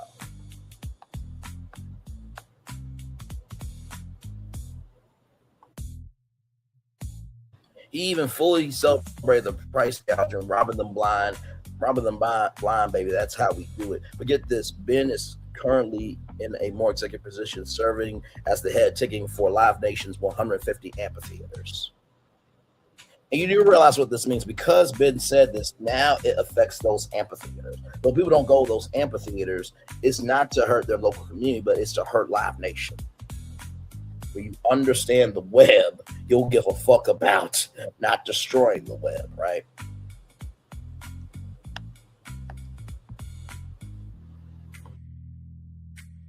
Slated to testify in the federal antitrust trial this week, but the ticketing conglomerate reached a settlement with the Justice Department on Monday. However, the legal drama isn't over. More than 30 states have rejected the deal, and Judge Aaron Surin, shout out to Judge Aaron Surin from the day trial, ruled Friday that the trial will resume this coming Monday. The company swears the chat doesn't reflect our values and how we operate, saying in a statement these are just DMs between a couple of buddies, but promises they're looking into it.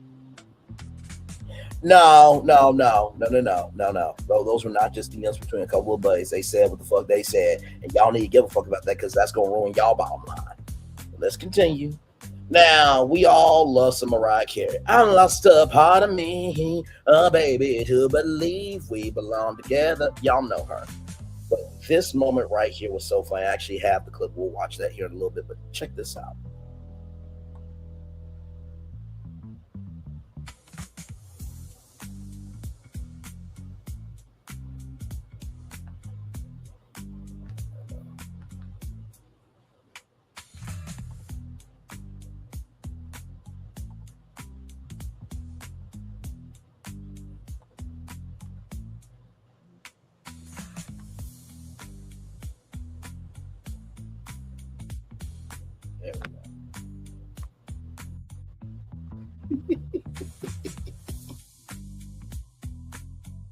So this is from People Magazine, people.com, everybody.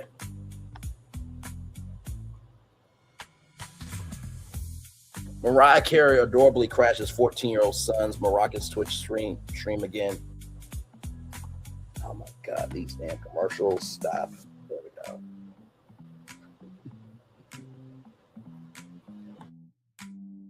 Mariah Carey adorably crashes 14-year-old son's Moroccan's Twitch stream again. Chat, this is my mom. The 5-time Grammy winner told her sons, I'm excited Twitch viewers. Hi, listen, I just want them to know that I love them. You gotta admit that's kind of cute. Just a little bit. Let's get into it.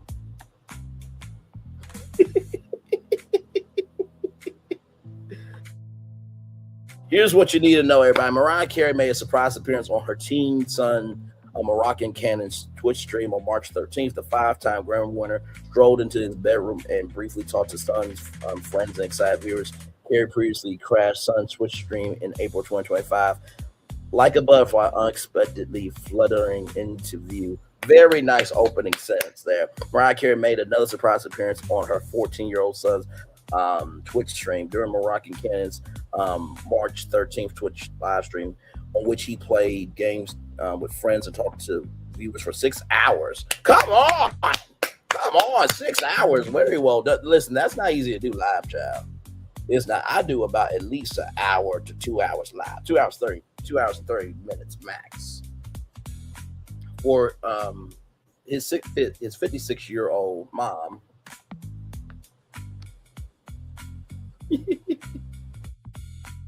And his twin sister Moreau Cannon popped into his bedroom. Chat, my mom's here. Moroccan told the stream before asking the 5-time Grammy winner, Mom, do you want to say hi to the Butterfly singer? Responded off camera. Of course I want to say hi.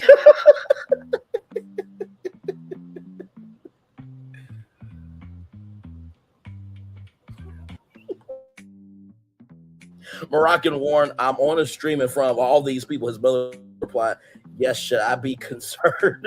to which Moroccan said, no, you can just duck out after you say hi. Chat, this is my mom.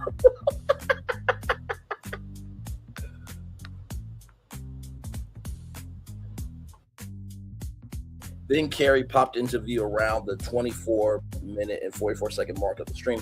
Hi, listen, I just want them to know I love them. The one Sweet Day singer told the viewers who were typing in comments saying hello back to her, expressing their love and excitement for the surprise appearance. The team reacted, "You're embarrassing me, Mom," before loudly telling everyone, "Guys, I have to get back to streaming, okay?" Carrie quietly exited the screen in the bedroom as her son reminded her, "I love you, Mama. Good night, Mom. I love you." Aww. He was still embarrassed, but he loves his mom. I think this is a sweet moment. I mean, hell, with the world outside that we got, I think it's nice to have moments where we could see celebrities be human. Don't you agree? Good Lord Jesus. I think a lot of people rather want Mariah Carey as president than the president we got. Don't at me. Don't at Stephen A. Smith wanted to run for president. Thank God that dumbass wanted to stop. And he ain't running. Thank Praise God that he ain't running for president because he would lose miserably.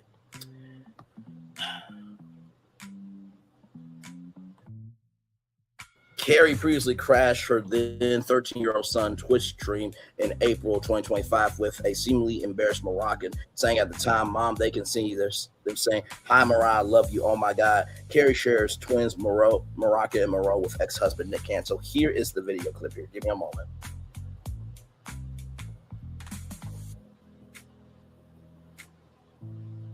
Oh my God, we're doing confessions, chat.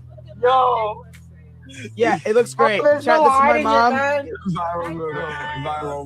All right, guys. I gotta get back to stream. Everybody's in my room. I want them to know that I love them. All right. Yo, wait. Yo, to the line, Jack. To the line. Okay, guys. I have to get back to streaming. Okay. I love him. I'll be in the loot. All right, Mom. I love you, Mama. Good night. He's muted. He's muted. Good night, Mom. I love you. What he does? Chat. Oh my God, we're doing confessions. Shout out to the Jasmine Bryant for getting that clip. Oh my God, isn't that lovely? I think that is just so nice. I mean, listen, Mariah is that diva, but she is blackity black all the way through. I mean, she is so 365 day a year black like this. I'm loving it. And I'm loving y'all right back. Y'all, that is the show. What a jam-packed show this morning. Now, I do have a positive news story for you. Now, imagine you're Michael B. Jordan, right? You just won your first Oscar on the road to being an EGOT winner. What do you do? Give me a moment. Give me one moment.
That's Michael B. Jordan acting out.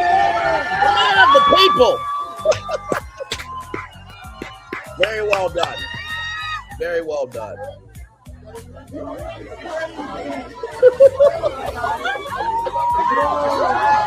Man.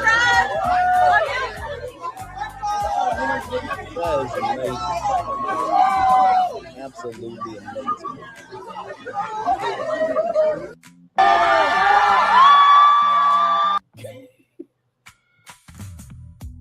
Well deserved to Michael B. Jordan. Hey, L'Oreal, a corny person, right, in your eyes just won an Oscar, and you are on a morning radio show that nobody listens to. Shout out to Kyle Santillan, because he's a legend. You a nobody that doesn't matter. to your family, to your friends, or to the world. Gonna call him corny, but he just won an Oscar.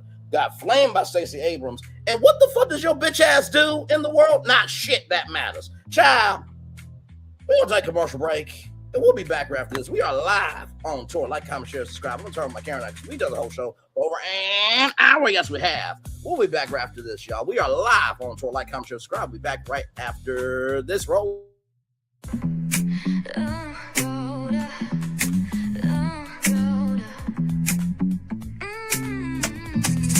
Lights go low, the city goes high. Stories untold under moonlit skies. Braylon Lee got the vibe, got the flow for the culture. Yeah, you already know. Turn it up, lean back, feel the breeze. Late night truths drifting through the trees. It's for the culture, by the culture. Braylon Lee's got the soul to show ya. Breaking it down, lifting it higher. Feel the rhythm, spark the fire. Headlines flip with a soulful twist. Behind the scenes where the magic sits. It's the heartbeat of the now and the then. Where the story starts and never ends. Tune and lean and feel the groove. Every moment, a vibe you can't lose. It's for the culture, by the culture. Braylon Lee's got the soul to show you. Breaking it down, lifting it higher. Feel the rhythm, spark the fire.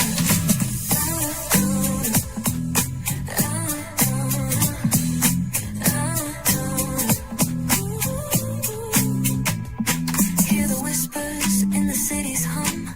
Echoes of stories where we're from. A beat, a step, a voice so clear. The pulse of us, it's all right here. We got soul, we got flavor.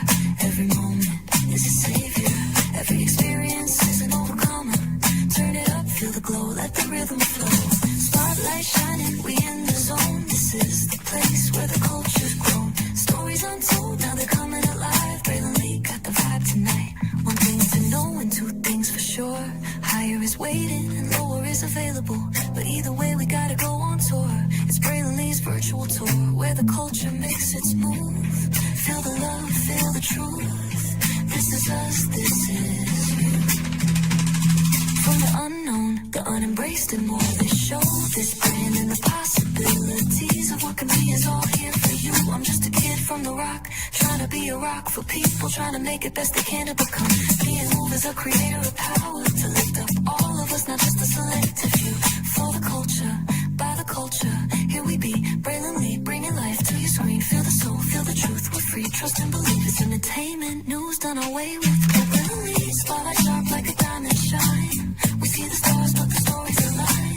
Deep in the soul where the heartbeats find. The pulse of the people redefining time. Just a pro tip, people have to earn the right to hear your story, but in addition to that, people have to earn the responsibility to be a part of it. Just because we are not seen by everybody doesn't mean we are not been seen by who needs to see us. Noise equals attention and sound equals purpose. Anybody can be a creator, but it takes a somebody to be an artist.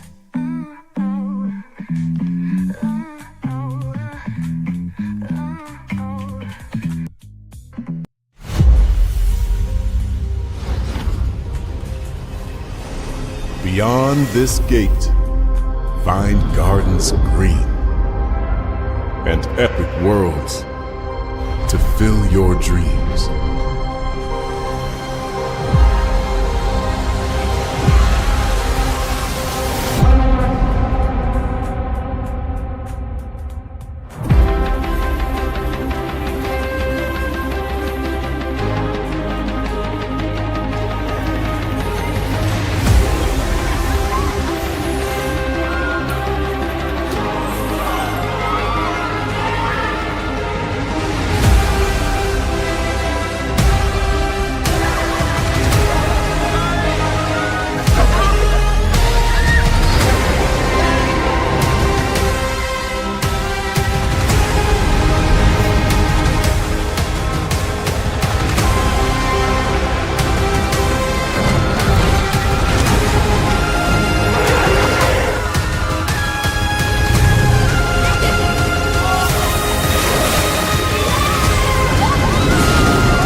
no secret about our approach.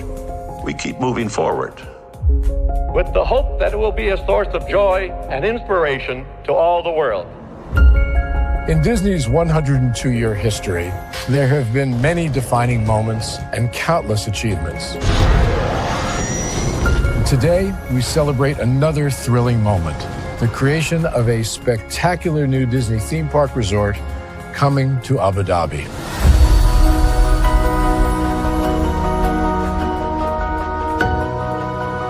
Abu Dhabi is a place where heritage meets innovation, a place where we preserve our past while designing the future.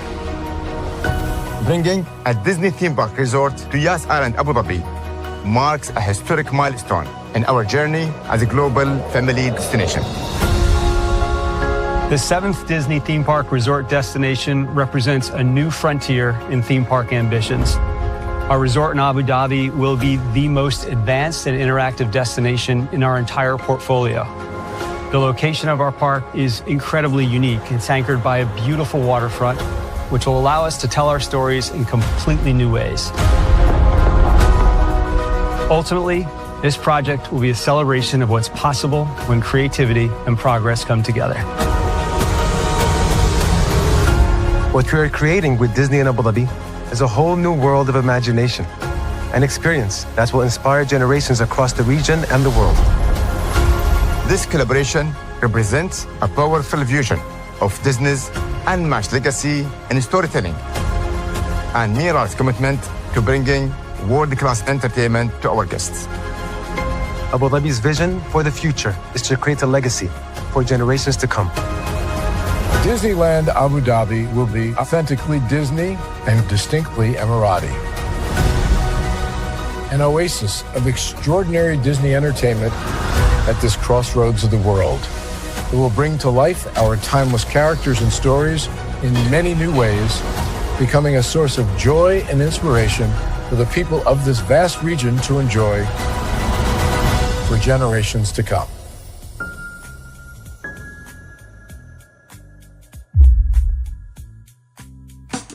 Caesar. Just look at him. Politician.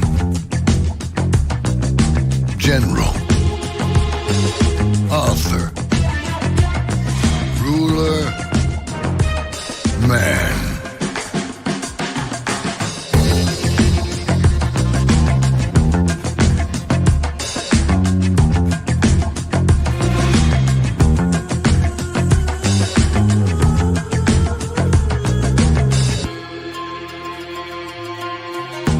Legend has it, he's not only stared into the belly of the beast, he's had it for dinner. Here he's free to relax, or party, or relax, or party, or relax, and party. His is a world of opulence, excess, and the occasional impulse buy.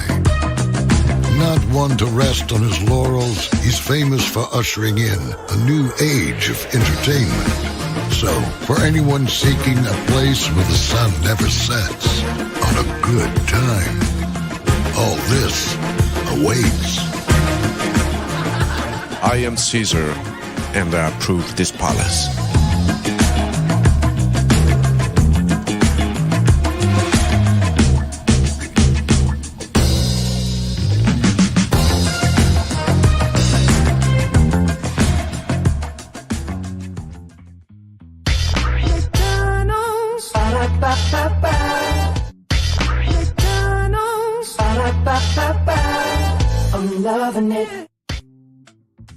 I'm loving y'all right back. Welcome back into Braylon Lee's Virtual Tour Live. And by the way, Black women are amazing. Make no mistake about that.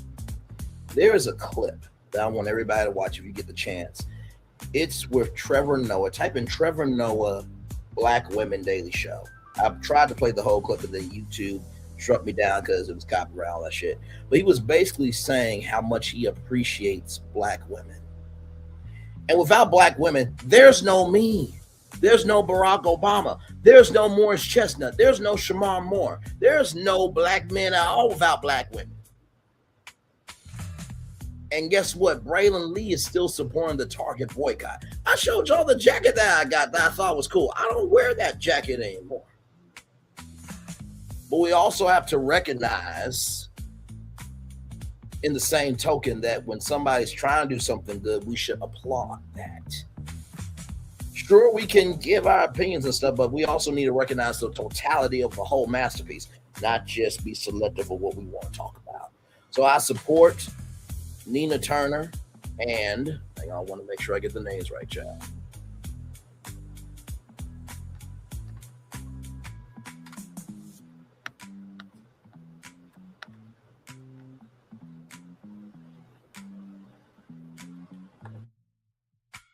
Nakia Levy Armstrong, Nina Turner, and Tamika Mallory. I support those black women.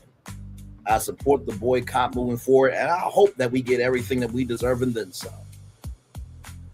Because let me tell you something, without us, the world will not have soul. It wouldn't have everything we have. And not to mention, too, like, have you looked up the inventions by black people? Without those inventions, we wouldn't have a world. Black people built the White House. Yeah, you didn't know that? Black people built the White House.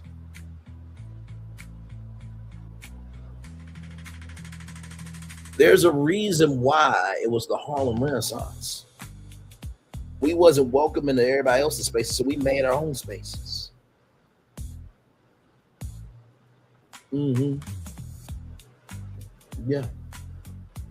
You know, I remember something my mom said too. She said, "Ray, do you not know how many white allies there were in the civil rights movement?" I think there was an ally for Dorothy Dandridge of like, if she can't, do this, that, and the third. I think it was for I think it was Ella Fitzgerald. There was a partnership there with a white ally. Like, if she can't perform, I won't come. So there were allies back in the day. So let's not be big, mad, selective, and this, that, and the third, and negate the weight of something just because we don't have the capacity, capability, comprehension of brain cells to do a fifth core or half of what that fast did. Okay, let's not do that. Let's not do that. Let's not do that. Black women matter. Without black women, there is no black culture. Let's get that motherfucker clear. Back off camera. I just had to make that known, child. Just keeping it above. But anyway, y'all, that's the show. I ain't got nothing else. Later on tonight, we're going to be doing the Married to Medicine review because it is the season finale. And then, of course, child, get ready. Okay, for the Married to Medicine review that'll be coming up. So that'll be a lot of fun. So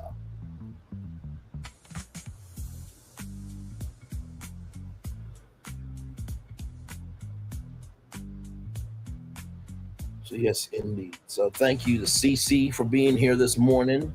Love you as always. Aja Dominique, thank you so much for your opinion. And listen, there's nothing wrong with difference of opinions. Just as long as we recognize what makes up the whole story, not just telling parts of the story we want to tell. That's all. That's all I ask. So it's all good in the neighborhood. So we'll probably end it at 2 hours and 10 minutes. And y'all get on out of here and make it do what it do. So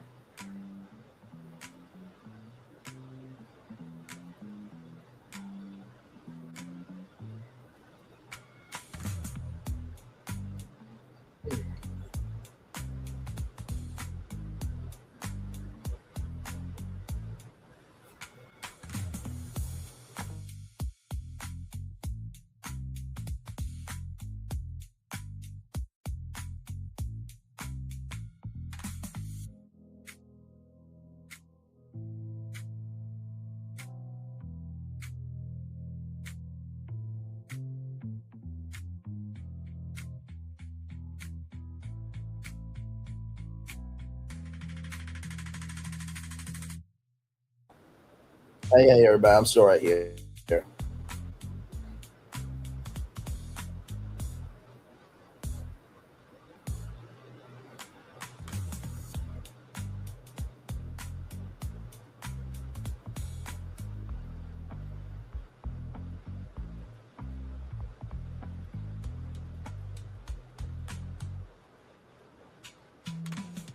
Oh, man.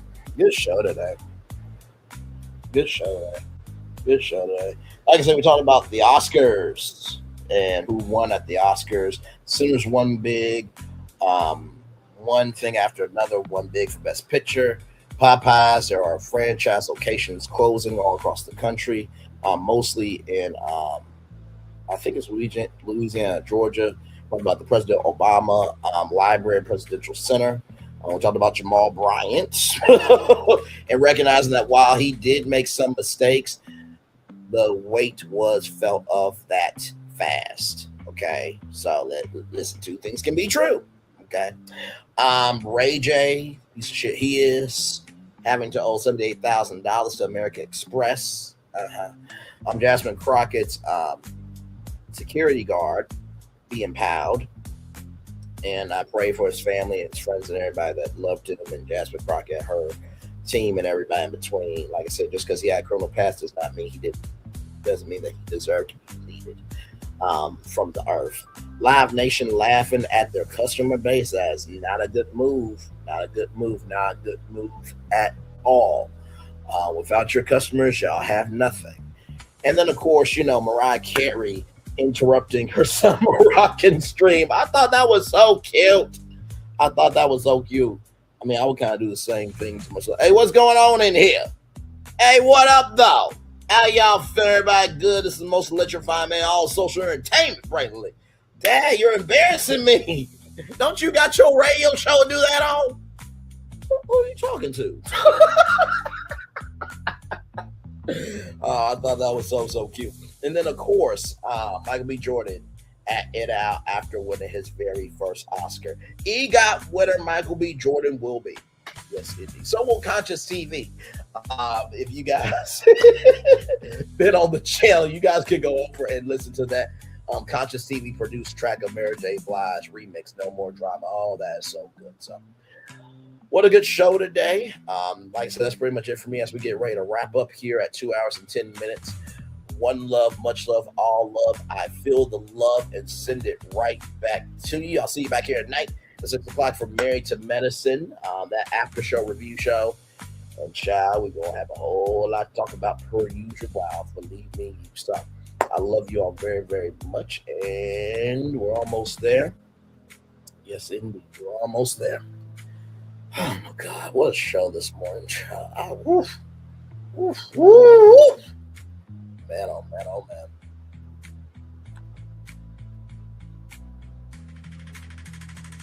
All right, everybody. That's it for me. Peace.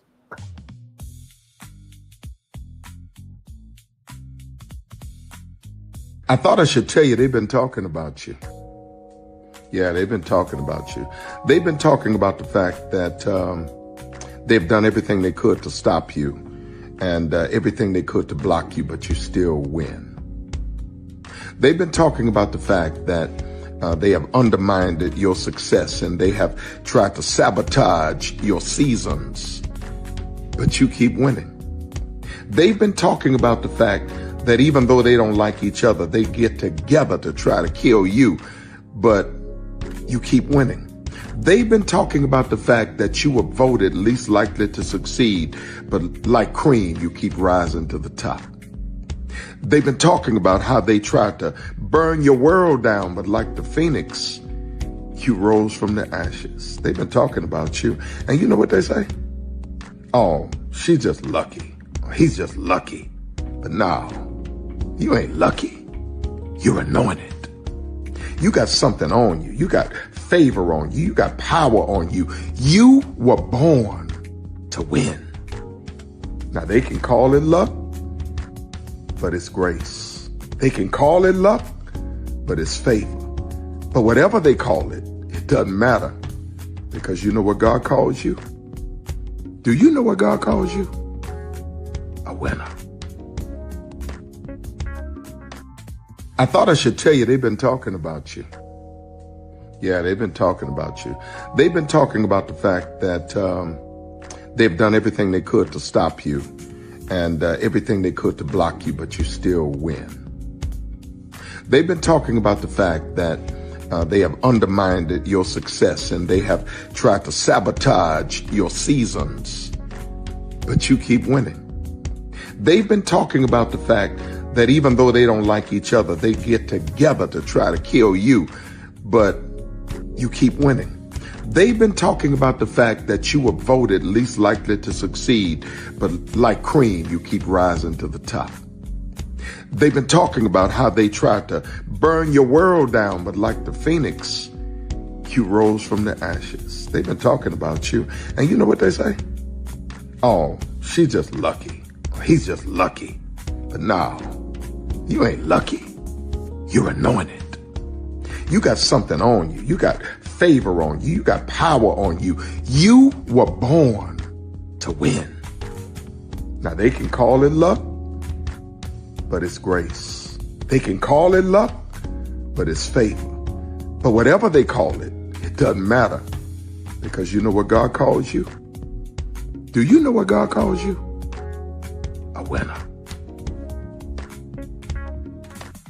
I thought I should tell you they've been talking about you. Yeah, they've been talking about you. They've been talking about the fact that they've done everything they could to stop you and everything they could to block you, but you still win. They've been talking about the fact that they have undermined your success and they have tried to sabotage your seasons, but you keep winning. They've been talking about the fact that even though they don't like each other, they get together to try to kill you, but you keep winning. They've been talking about the fact that you were voted least likely to succeed, but like cream, you keep rising to the top. They've been talking about how they tried to burn your world down, but like the phoenix, you rose from the ashes. They've been talking about you. And you know what they say? Oh, she's just lucky. He's just lucky. But no, you ain't lucky. You're anointed. You got something on you. You got favor on you. You got power on you. You were born to win. Now they can call it luck, but it's grace. They can call it luck, but it's favor. But whatever they call it, it doesn't matter, because you know what God calls you? Do you know what God calls you? A winner. I thought I should tell you they've been talking about you. Yeah, they've been talking about you.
Prepare for a journey beyond imagination, beyond belief, beyond anything you've experienced before. Universal Epic Universe, a new theme park where you'll step through extraordinary portals to 5 immersive worlds. Prepare for a cosmic voyage of discovery, an isle of fire-breathing excitement, a shadowy world of monsters and mystery, new wonders in the wizarding world, and a new way to play. Plus the splendor of a magnificent resort hotel overlooking the park. It's all new excitement at Universal Orlando Resort. A week's worth of vacation thrills with 4 amazing theme parks, a variety of spectacular themed hotels, and incredible dining and entertainment. It's all at Universal Orlando Resort, where you'll find new adventures every day. Explore the astonishing worlds of Universal Epic Universe at Universal Orlando Resort. Because here's the thing, a good streamer can find other content. Because here's the thing, a good streamer can find other content. Because here's the thing, a good streamer can find other content. Because here's the thing, a good streamer can find other content. Because here's the thing, a good streamer can find other content. Because here's the thing, a good streamer can find other content. Because here's the thing, a good streamer can find other content. I have been moving on my own accord, covering Black culture. There is more to life. I heard that, friend. Braylon, shout out to Braylon. Make sure y'all go follow Braylon in case y'all haven't. I love your content. I have been moving on my own accord, covering Black culture. There is more to life. I heard that, friend. Braylon, shout out to Braylon. Make sure y'all go follow Braylon in case y'all haven't. I love your content. I have been moving on my own accord, covering Black culture. There is more to life. I heard that, friend. Braylon, shout out to Braylon. Make sure y'all go follow Braylon in case y'all haven't. I love your content. Child, Braylon been over there doing his thing, minding his GD business, staying out of trouble, trying to get the folks some positive stuff to talk about. Besides lying all the damn time. Child, Braylon been over there doing his thing, minding his GD business, staying out of trouble, trying to get the folks some positive stuff to talk about.